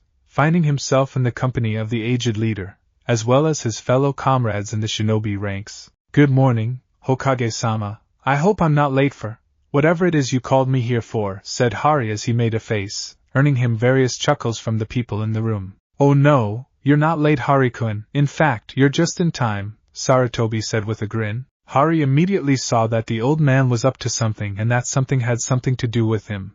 He inwardly shuddered as he prepared himself. "In time for what?" he asked, knowing that he just walked into something that he would forever regret. "Why, Genin team selections, of course. As if you didn't know," Sarutobi said mischievously. "As a matter of fact, no, I didn't know, so why am I here?" asked Hari, already dreading the answer. "Well, all the jounins in this room are the cream of the crop, and I called everyone, yes, this includes you, Hari-kun, here so you can pick your own team," the Hokage said with a huge smile on his face. Hari stared at the Hokage, who simply stared back. The battle of stares continued for a few more minutes, with the various jounins in the room holding their breath, silently making bets with their comrades as to who would give in. Eventually someone did. Hari groaned and palmed his face in irritation. "I hate you, you know that, right?" snarled Hari in annoyance. The groan was mimicked by some of the jounins in the room, followed by a click of coins exchanging hands. Yes, I do, and I love you too, Hari-chan," said Hokage with a content smile on his face. The Chan reference caused everyone to laugh. This went on for a few seconds before he coughed to gain everyone's attention. "Alright, fun's over. Now, you are all here for the Genin selection. We have a total of 31 graduates from the academy. You already got the files, so I'm open for recommendations." Hari suddenly had a sinking feeling as he listened to the Hokage. He didn't know any files, nor did he get any. What in the world was the old man talking about? Or in his case, planning? "Now before we begin, let me just say, Hari-kun, that I have a very special team in mind for you. However, I want you to wait for the rest to finish before we discuss your future team," said Sarutobi with a pleased look on his face. After all, he just roped the very jounin that was able to get out of the prospect of taking a team for 2 years. Now he had no excuses. Sarutobi was mentally cackling in delight. "Fine," Hari said with a sigh, resisting the urge to bang his head on the wall or throw a lightning bolt at the Hokage's smug face. "On with the show, I guess." The selection of teams went on for an hour and a half, ending with Hari being the only one in the room. "Thanks for waiting, Hari-kun," said Sarutobi, who immediately chuckled when the wizard shinobi gave a resigned nod. He pulled out a piece of paper from the stack on his desk and handing it over. "That is the file of your team." Hari glanced at the file and noticed that there was only one paper. I think you're getting senile, old man. Isn't a team supposed to be made of a jounin and 3 genins?" asked Hari as he looked at the picture of a blonde boy with whisker marks on his cheek. "That is true, but I want you to read the file first, and tell me what you can conclude from it," suggested the Hokage, gesturing towards the paper Hari was holding. Sighing, Hari read through the academy file of one Uzumaki Naruto and couldn't help but frown. There were plenty of discrepancies in the file, and he immediately came to a conclusion. "This is not the Naruto I know, Hokage-sama," declared Hari as he waved the bogus file. "If I didn't know any better, this file is rigged." "You are correct, Hari-kun," said Sarutobi with a nod. "The file that you have there is practically the only file in existence for one Uzumaki Naruto, and even his teacher's notes. One Yumina Irika, isn't there?" It meant that someone rigged the file or sabotaged Naruto's education to the point that he is far below his peers. Sheesh, the civilians I can understand, but the shinobis too? Hari said incredulously. Don't tell me they hate the boy for the QB? It is possible, but I have a distinct feeling that the civilian council have a hand in that decision. Though that is moot point since Naruto passed and became a genin, declared Sarutobi with a proud smile on his face. Oh? Even if the record I am holding says that he failed, spectacularly I might add, he still passed? Do tell?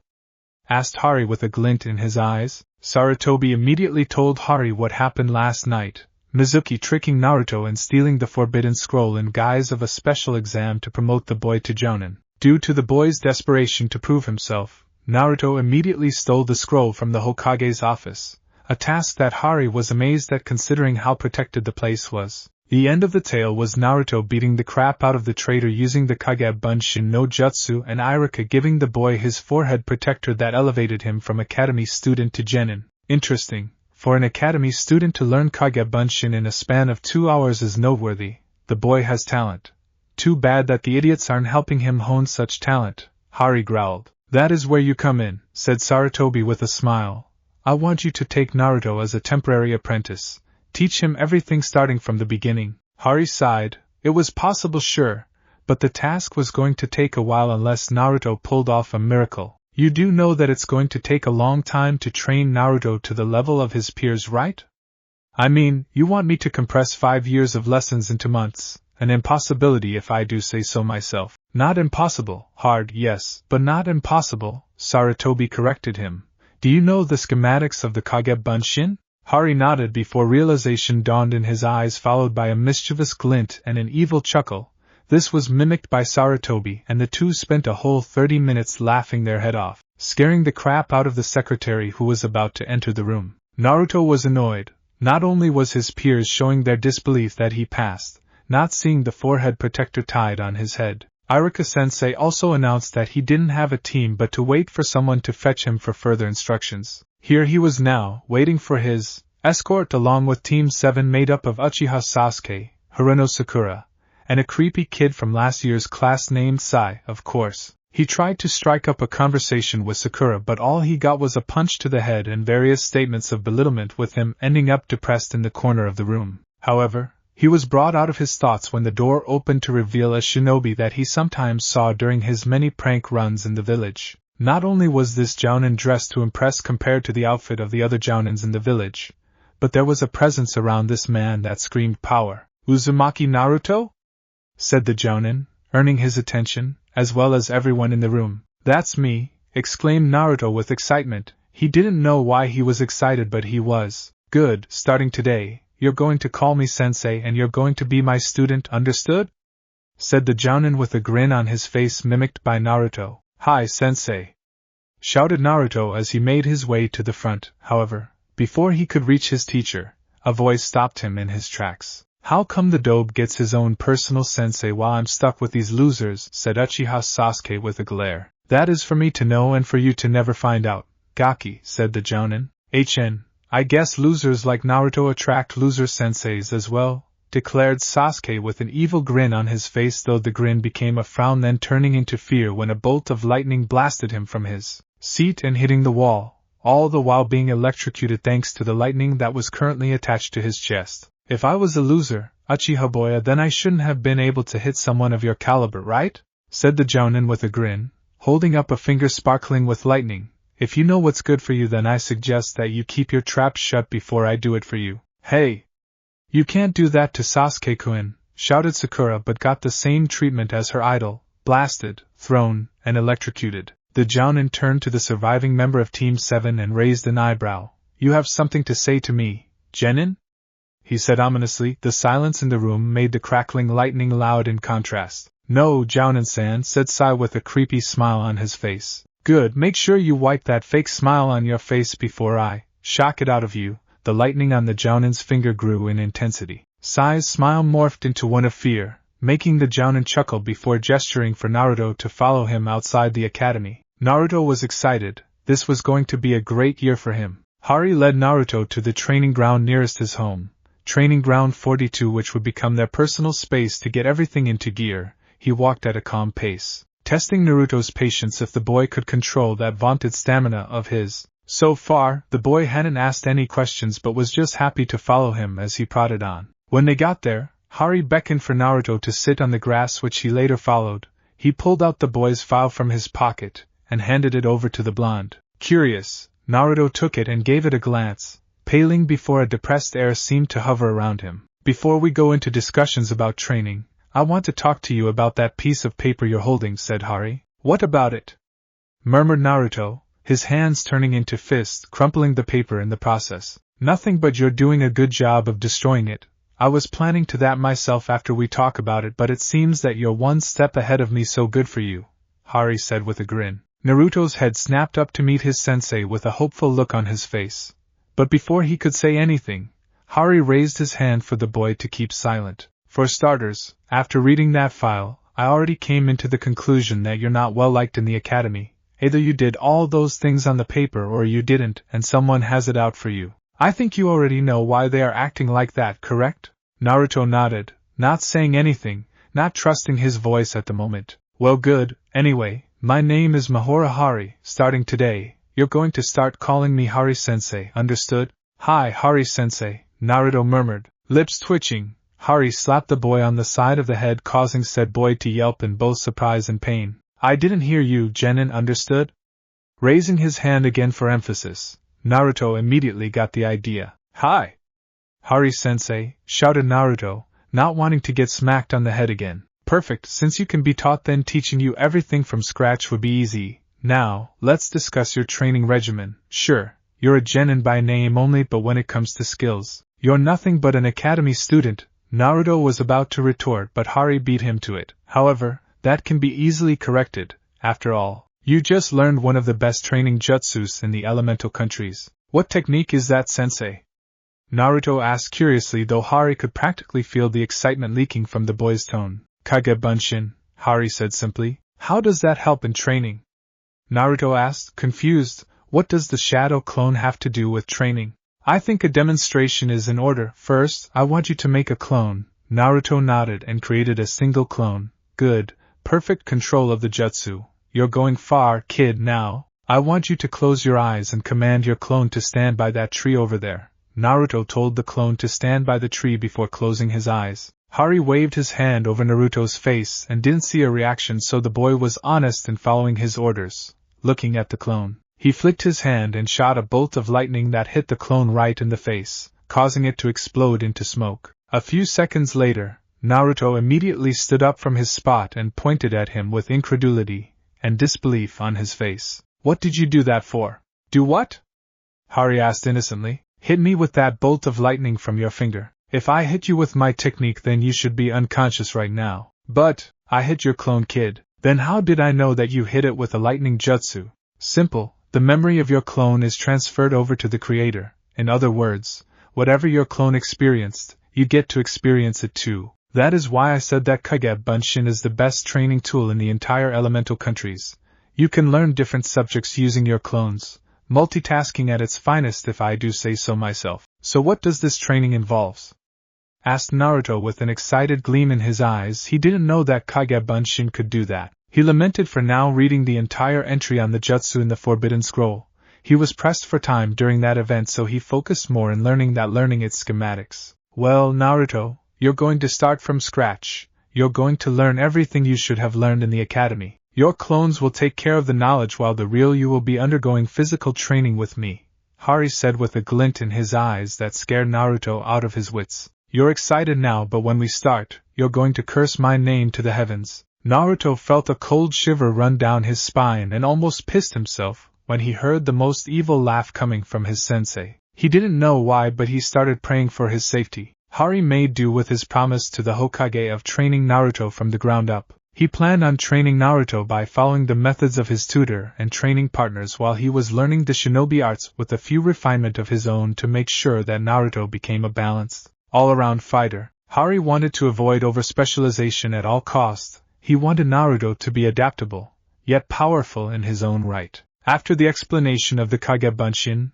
the rest of the time before lunch was spent discussing how Naruto was trained in the academy so Hari could discern the trouble areas that he needed to focus on. When that was done, Hari immediately ran a diagnostic spell on Naruto in order to determine the state of the boy's physical health so he would know what to do and avoid during training. The result was exceptional. Hari decided to improve on the physical training regimen to really boost Naruto's physical abilities, a balance of both speed and strength, similar to his own build. The result of the diagnostic spell showed that Naruto was a very healthy boy.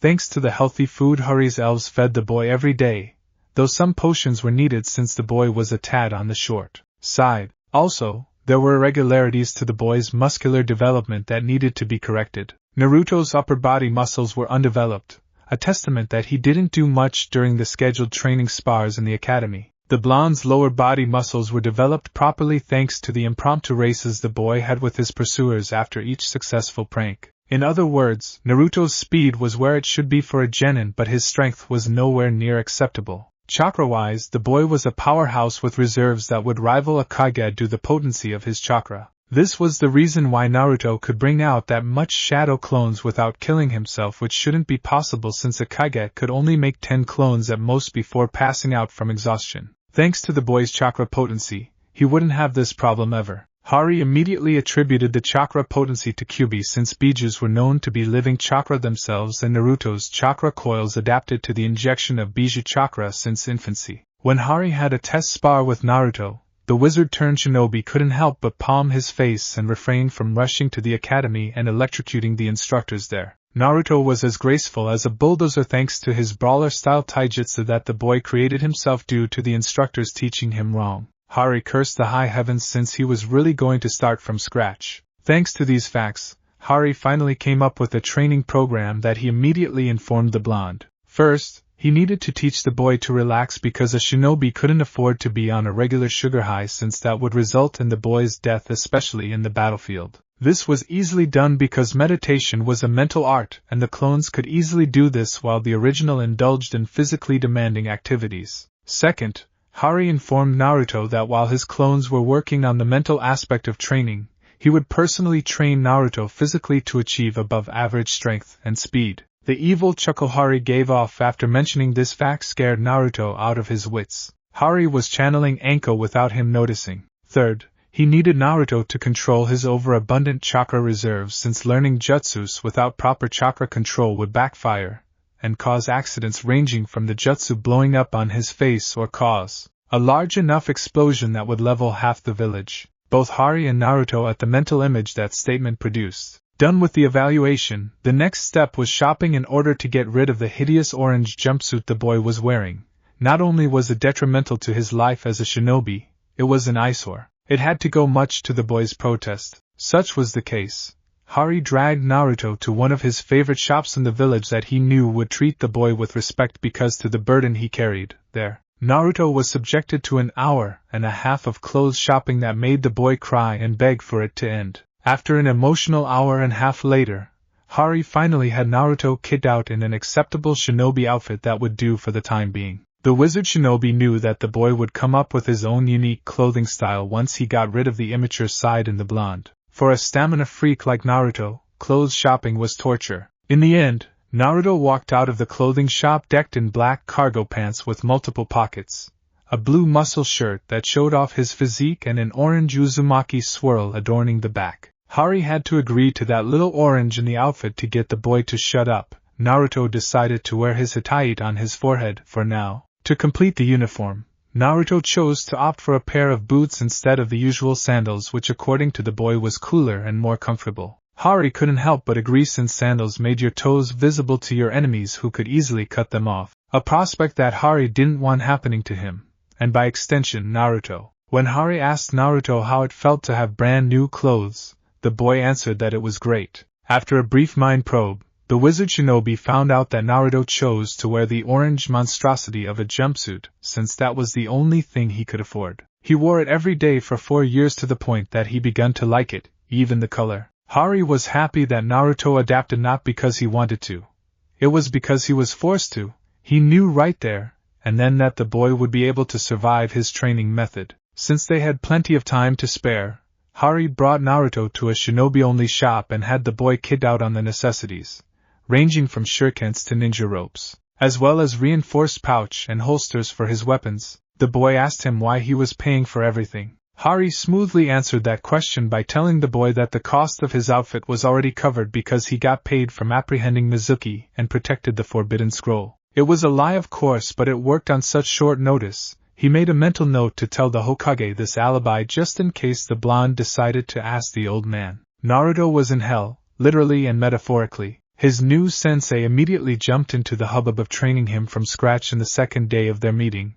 Despite the fact that training was brutal, he wouldn't want it any other way. First, he was given a set of chakra weights to improve his strength and speed. It should have been tolerable, but his sensei started him off at 50 pounds each, totaling to 200 pounds on top of his body weight. He had him run laps and do muscle-building exercise from morning till noon, while his 100 clones were given various tasks to improve his mental capabilities. His vaunted stamina was put to the test, and even found lacking, much to his chagrin. He had to push himself to the limit since his sadistic sensei kept launching lightning bolts in his direction every time he slowed down. After being electrocuted a few times, he learned his lesson and persevered. Speaking of his clones, they were divided into 3 groups of 50, 25, and 25. He could have easily made more, but his sensei was adamant to stick to 100 clones to avoid damaging his brain. The first 50 clones were tasked to meditate. When he asked his sensei why such a number, he was told that the number of clones would speed up his learning of the mental arts faster. He couldn't deny that because when he dispelled these clones by the end of the day, he felt calmer and able to focus easily compared to his previous countenance. He was still hyperactive, but he can somewhat control it now. It was slow, but he'll get there soon enough thanks to his clones. The second group, consisting of 25 clones, was given the task to do the tree walking exercise to help him control his chakra. Naruto was annoyed because his sensei kept laughing when his clones were blown off the tree because of channeling too much chakra for the exercise. At the end of the day, after dispelling this group, he was able to make it up halfway up the tree no problem, though he needed to reach the top and try to maintain the tree walking exercise without stepping on the ground for 2 hours before his sensei deemed him proficient. His sensei informed him that he would be deemed a master of tree walking if he could fight while sticking for 2 hours non-stop. It cemented the belief that his sensei was a sadistic bastard. He didn't voice it out loud though, since he wanted to avoid those lightning bolts of his. The third group, composed of the last 25 clones, was given various books for them to read, ranging from history to mathematics, and from chakra to elemental affinity. Basic books on general education and shinobi arts. He was wrong when he first thought that his sensei was joking and teaching him everything he should have learned in the academy.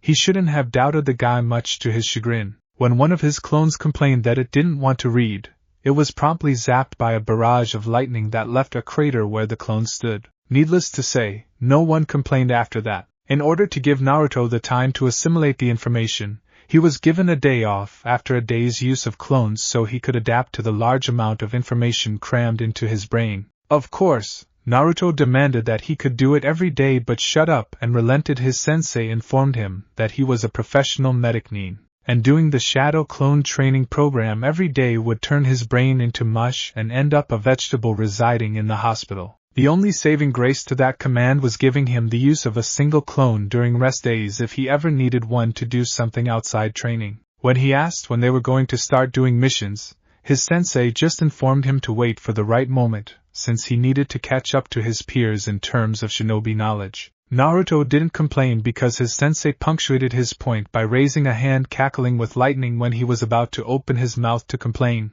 The day without clones were focused on a day of taijutsu where Hari taught Naruto Tai Chi. However, Naruto found the style to be too soft for his taste since he was, more or less, a frontline fighter. Since strength, and eventually speed, was his forte, his sensei introduced him to a style called Kung Fu, an esoteric martial arts that mimicked the style of animals to produce unique fighting moves. With the use of 5 shadow clones, with blessings from his sensei of course, he read the books that his sensei offered on Kung Fu and eventually decided to learn the tiger style since he found the direct strength attacks to his liking while having enough defensive moves to keep him alive in a taijutsu fight. A group of clones was allocated to learning the various katas while he physically trained under his sensei's watchful eye and the lightning finger of torture and doom. This leg of the training continued for a month until his sensei informed him of revisions to their daily schedule. Alright, Naruto-kun, because of your month-long training in the physical arts,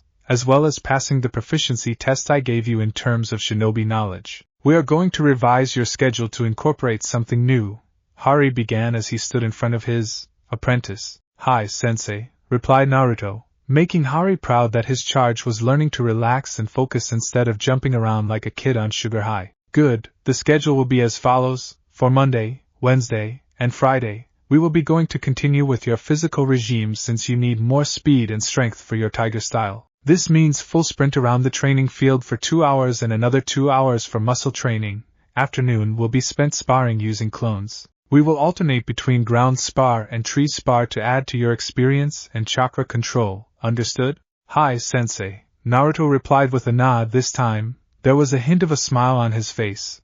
The boy was definitely a glutton for punishment, which Hari definitely liked. So since I'm going to be sparring with clones, does this mean that this will incorporate a form of teamwork exercise? You're correct and very good in catching that one, praised Hari, which made Naruto grin. To continue, the morning of Tuesdays, Thursdays, and Saturdays will be spent doing D-rank mission. However, we are going to do it with a little bit of twist. Instead of you personally going on missions, you will assign a group of clones to do it for you. During those days, you will create 15 clones, 3 for each team. Each team will grab their mission from the missions office. I already cleared this with the Hokage. I won't be supervising your D-ranks, so I want you to make use of what you learned from the books to properly make a report, understand? Hi, sensei, Naruto agreed before realizing something. Ano, am I going to overpower the clones since it would be possible that they might encounter something during missions that would cause them to dispel? Very good, boy, you're going to do just that. I think you already have enough control over your chakra to properly distribute the chakra to your clones equally? Hari asked with a raised eyebrow. He learned during the first month that overpowering a clone allowed it to withstand a few hits before dispelling. Yes, sensei, though I want to ask you if you could check on them just in case so I can correct errors if there is one, Naruto pointed out. My chakra control may have improved, but it isn't to your level yet, though I kinda doubt if I could reach your level considering what you told me about my chakra before training. No problem, and thanks for the suggestion. I will do just that, Hari said with a nod, pride clearly in his eyes. Now, while your clones are doing missions, you and I will continue with physical training. However, I will introduce to you a chakra control exercise called water walking. However, instead of 25 clones, I want you to only use 5 clones. I don't want you becoming too dependent on them. Besides, I want you to slow down in using your clones since I don't want to damage your brain. Sunday is a rest day, same as usual, understood? Naruto nodded, already memorizing the new schedule and itching to try it out. Hari was currently in the shinobi section of the Mahora clan library, eyeing the 7 large scrolls in front of him. These were no ordinary scrolls, these were summoning contracts for different animals that he collected over the years. 2 of them he got from the shinobis he fought, and gifted it to him as payment for sparing their lives, while the rest were thanks to the tireless efforts of his elves scouring the elemental nation for such contracts ever since he learned of the monkey summoning contract that the Hokage possessed. The Hokage was smug that Hari didn't have a contract, so the Mahora clan had vowed to prove him wrong, which he eventually did. The contracts he had were bear, tiger, wolf, hawk, cats, crow, and falcon. The reason why Hari was eyeing the scroll was due to his plan to give Naruto a gift after surviving his 2nd month of hell training, as the blonde dubbed it. He was quite proud of his student, since the boy became a totally new person under his tutelage. Another reason for giving the boy a contract was to offset the lack of teammates. Despite the fact that he had the ability to create hundreds, if not thousands, of shadow clones with his potent chakra, they wouldn't be able to survive a prolonged battle, and their skills were similar to the original, so enemies could still predict what they would do. With a summoning partner, Naruto could incorporate a variety of team-based strategies for both offense and defense with ease. If Hari was honest with himself, despite that this was his first time to teach a student, he was quite proud of the blonde. He knew that Naruto was just a temporary apprentice since the boy's real master would be continuing the boy's training soon according to the Hokage. Also, Hari discovered that he was quite fond of teaching. If he didn't leave Wizarding Britain and got labeled as a Dark Lord, he would have taught data at Hogwarts. He amended that if Britain didn't do what they did, he wouldn't have found a home in the elemental nation. All in all, it worked out perfectly with him finally coming out on top. In just the span of 2 months, the old hyperactive, loud-mouthed, stamina freak Uzumaki Naruto was replaced by a calm, focused, and smart Uzumaki Naruto that was well on his way to become a fine shinobi. In terms of strength and ability, Hari ranked Naruto as mid-chunin, but if you couple his lack of experience into the mix, he was only mid-genin at best. Nothing a few C-rank missions couldn't fix, which he would be taking soon, and let Naruto handle the job with him acting as a guide. Back to the topic, he was eyeing the summoning contracts in front of him, and contemplating what to give to the boy. At first, he decided to give Naruto the tiger summoning contract since it would fit well with his taijutsu style and mindset. Another potential contract for the boy was the bear summoning contract, which he already signed as his own.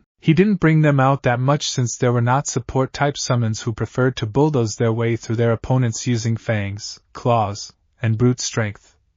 In Hari's case, he didn't bring them out as of yet due to the lack of opponents that could give him a challenge. Despite the lack of activity in his reality, he rather liked the bears, silent, down-to-earth, and very practical, not to mention good conversationalist, when angered. They were monsters in their own rights, with the boss towering over the Hokage mountain with ease. He summoned him once and he was practically scared out of his wits when he saw the size of the claws and fangs the boss of the bear clan possessed. In the case of animal summons, bigger was definitely better. He shuddered when he remembered those razor-sharp teeth that could easily dice him to chunks in one bite. Unable to decide which animal was which, Hari finally came into the conclusion to just let the boy pick for himself.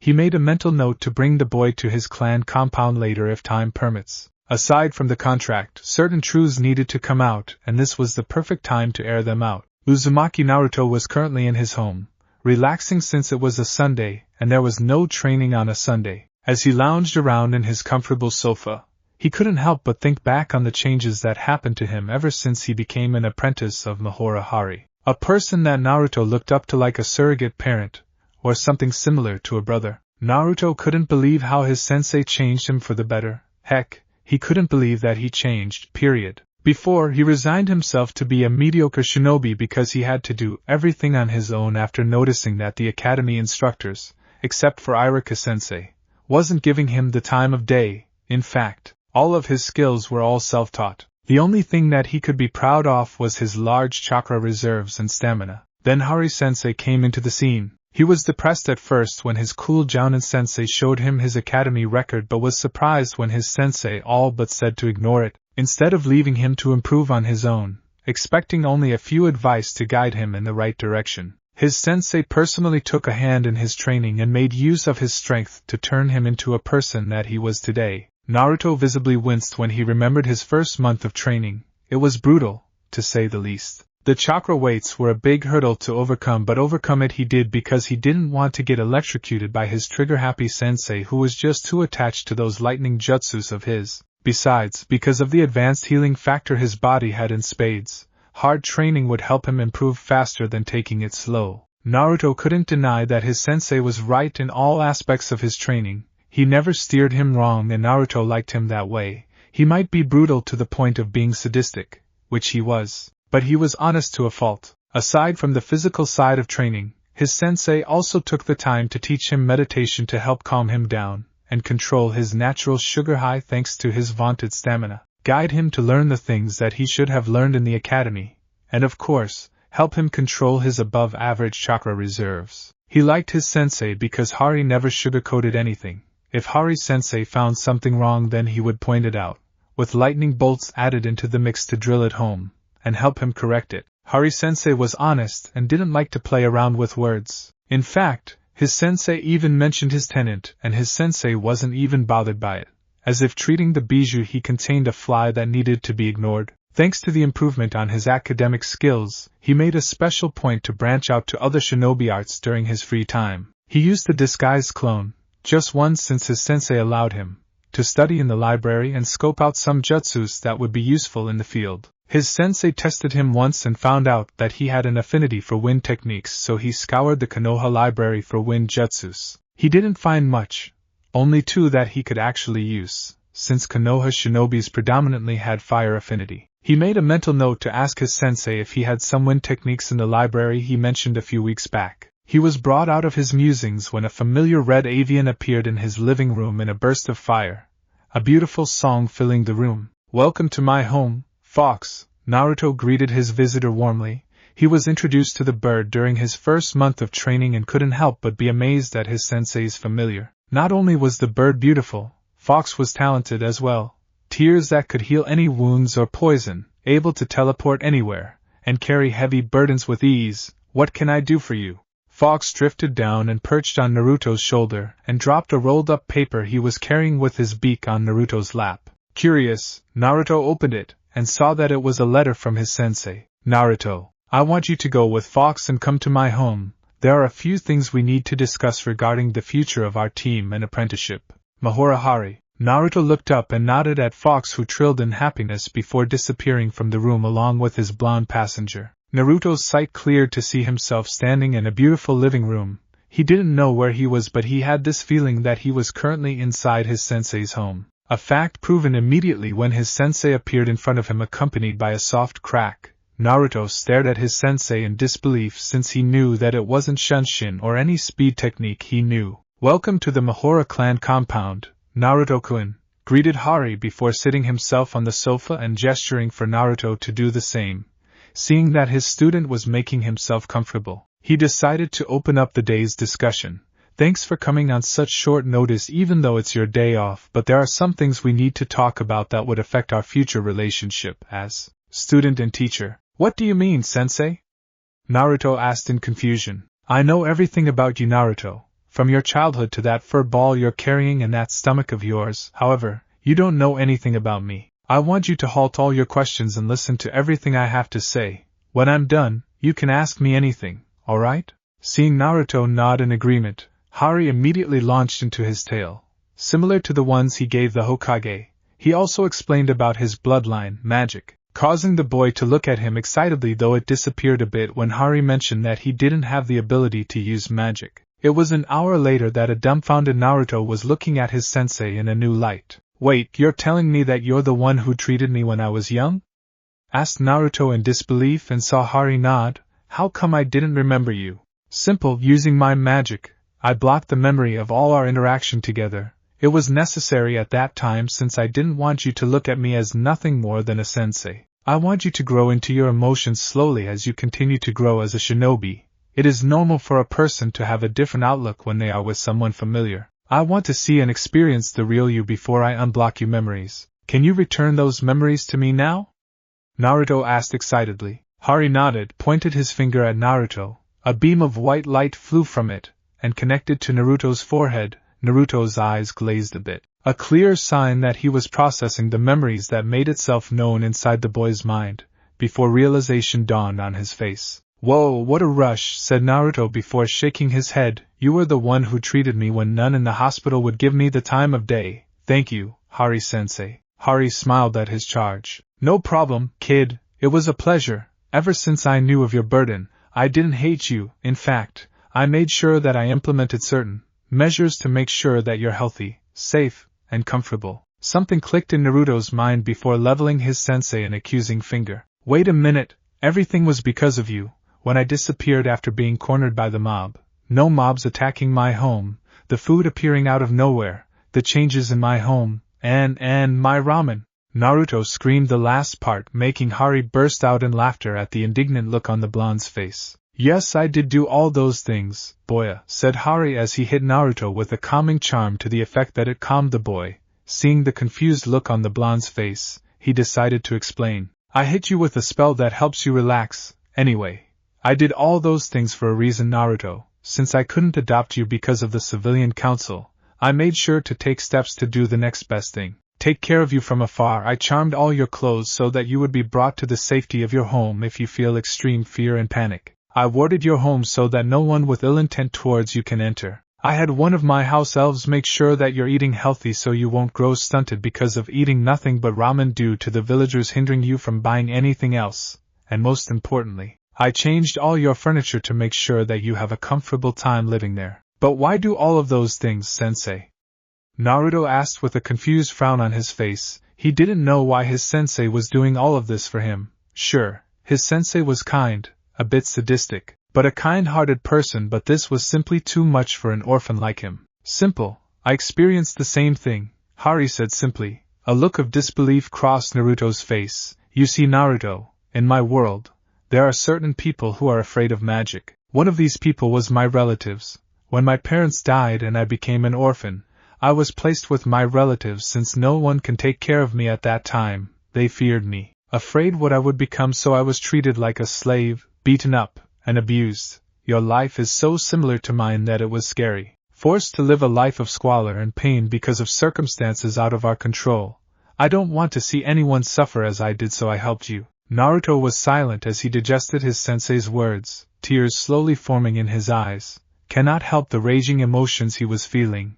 He launched himself and engulfed Hari in a tight hug, who returned it. Naruto cried while mumbling thank you over and over again, with Hari simply patting the boy on the back to soothe his emotions. A few minutes later, Naruto was in control of his emotions that he shyly pushed himself away from his sensei and went back to his seat. Sorry about that, sensei.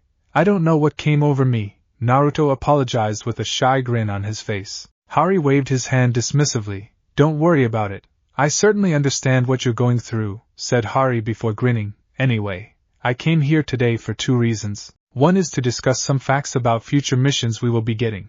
And 2, give you a few gifts to help you become a powerful shinobi of Konoha. Naruto was excited when he heard that his sensei was going to give him gifts. He grinned but stayed silent, since he knew that his sensei was going to tell him something concerning missions. He was getting tired of doing nothing but D ranks, even though this resulted in his savings growing that he wouldn't have to worry about buying the things he wanted with some extras for necessities. However, he wanted something more fulfilling to do aside from chores. He was a shinobi after all. In terms of missions, according to the report I got from the missions office, you have a total of 75 D ranks under your belt. More than any genin could ever accomplish in a span of 2 months, and you did it alone. A worthy feat, Naruto boya, if I do say so myself. Hari saw Naruto puff out his chest in pride and couldn't help but grin at the boy. Since you have plenty of D ranks under your belt, we are going to start doing C rank mission. This is why I chose to give you 2 gifts. Hari waved his hand at the table, and between them causing 8 scrolls to appear, 7 large scrolls and a small one. Naruto eyed them speculatively,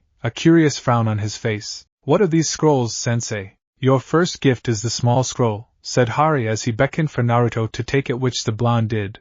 That scroll contains the instruction for a supplementary technique called Shunshin no Jutsu. I think you already know what this technique can do, right? Naruto nodded eagerly and was about to open the scroll and start reading when Hari stopped him. Make 5 clones and give the scroll to them. Order them to go outside and train with that skill. I expect for you to master Shunshin in 2 hours, understood? Hari commanded in a voice that Naruto dubbed as sadistic sensei mode. Hi, sensei, barked Naruto before creating 5 clones without having to do hand seals. He had complete control of his chakra to a point that he could do some jutsus without hand seals, and practicing with the Kage Bunshin all the time made it possible to use the technique without having to do the necessary seal. He tossed the Shunshin scroll to one of the clones. Alright, I want you to go outside and learn Shunshin. One of you dispel if you need more clones, or when you're done with it, perfect it to the point that we won't be needed seals to use them. Hi, Taisho! Shouted the clones before running out of the living room, eagerness and excitement on their faces. Hari watched the clones in amusement for a few seconds before turning to Naruto, who was looking at the 7 large scrolls with obvious interest. The reason I want you to learn Shunshin is to simplify travel time, and to have an escape skill to fall back on instead of using replacement jutsu all the time. It is time-consuming to walk or run around the village to get to our destination, so between your Shunshin and my unique form of transportation, we can go places easier and faster. Hari saw Naruto nod at his reasoning. Now, these 7 scrolls are called summoning contracts. Hari ignored the shocked look on the boy's face. I got these contracts from enemy shinobis and having my house elves track them down for me around the elemental nation. So far, I have these under my disposal, though I might be able to acquire more in the future if my elves can find them, according to their size. These are the master scrolls for the summoning animal they are attributed to. Now, the contracts are tiger, bear, falcon, hawk, cat, crow, and wolf. I want you to pick a contract and sign it. Which contract did you sign, sensei? Naruto asked curiously as he eyed the scrolls speculatively. Hari could see that the boy was running scenarios in that head of his and already envisioning the strengths and weaknesses of each animal. Bear, Hari answered with a grin. I picked the animal that fit well with my personality. Bears are lazy animals, laid back, and very protective. However, They become monsters to their enemies when cornered or annoyed. You forgot sadistic, murmured Naruto, which Hari clearly heard. You said something, Boya? Hari asked with an evil glint in his eyes. Naruto backpedaled and gave his sensei a nervous grin. Nothing, sensei. I said that bears suit you perfectly, he said before gulping nervously. I thought so, Hari nodded with a pleased grin on his face. So, any idea what animal you want? Naruto grew thoughtful for a bit before answering. Well, I'm partial to the tigers. Bears aren't that bad since they are strength types like me, though I prefer tigers since I am familiar with their attack styles. Crows are scary. And I don't really like hawks and falcons that much, though I can never deny the fact that having aerial support would be advantageous. Wolves are similar to tigers in a way, and they are pack animals. So if you asked me, I would say tigers or wolves. I'll forego bears since you already signed it, and it would be best to have 2 different summoning animals between the 2 of us in case we need diversity. Very well thought out, Naruto, Hari said with pride in his eyes that made Naruto happy for the praise. Your reasoning is sound, and I agree that tigers or wolves would suit you best. If you ask my advice, I suggest tigers since your style gives you an affinity towards them. Naruto nodded. I agree, sensei. So how do I summon? He asked eagerly. Hari nodded and waved his hand towards the scroll on the desk, causing 6 of them to disappear back to his library, leaving only the tiger scroll. I want you to open the scroll, sign your name using your blood as ink, using your hand that you want to use to summon the tigers, place blood on your fingertips and stamp it down below your name. Once done, let's go to my training ground out back and I'll teach you to summon. It didn't take long for Naruto to finish signing the contract. The 2 relaxed for a bit, talking, while enjoying the snacks provided by the elves, which Naruto found fascinating. Hari gave Naruto a free pass to come and take advantage of his library when the blonde asked if he had any wind scroll to learn from. Hari allowed him entrance but only to the shinobi section and warned Naruto that he warded the magical section that would shock anyone entering there without his permission. Naruto took the hint immediately since he knew of his sensei's penchant towards lightning.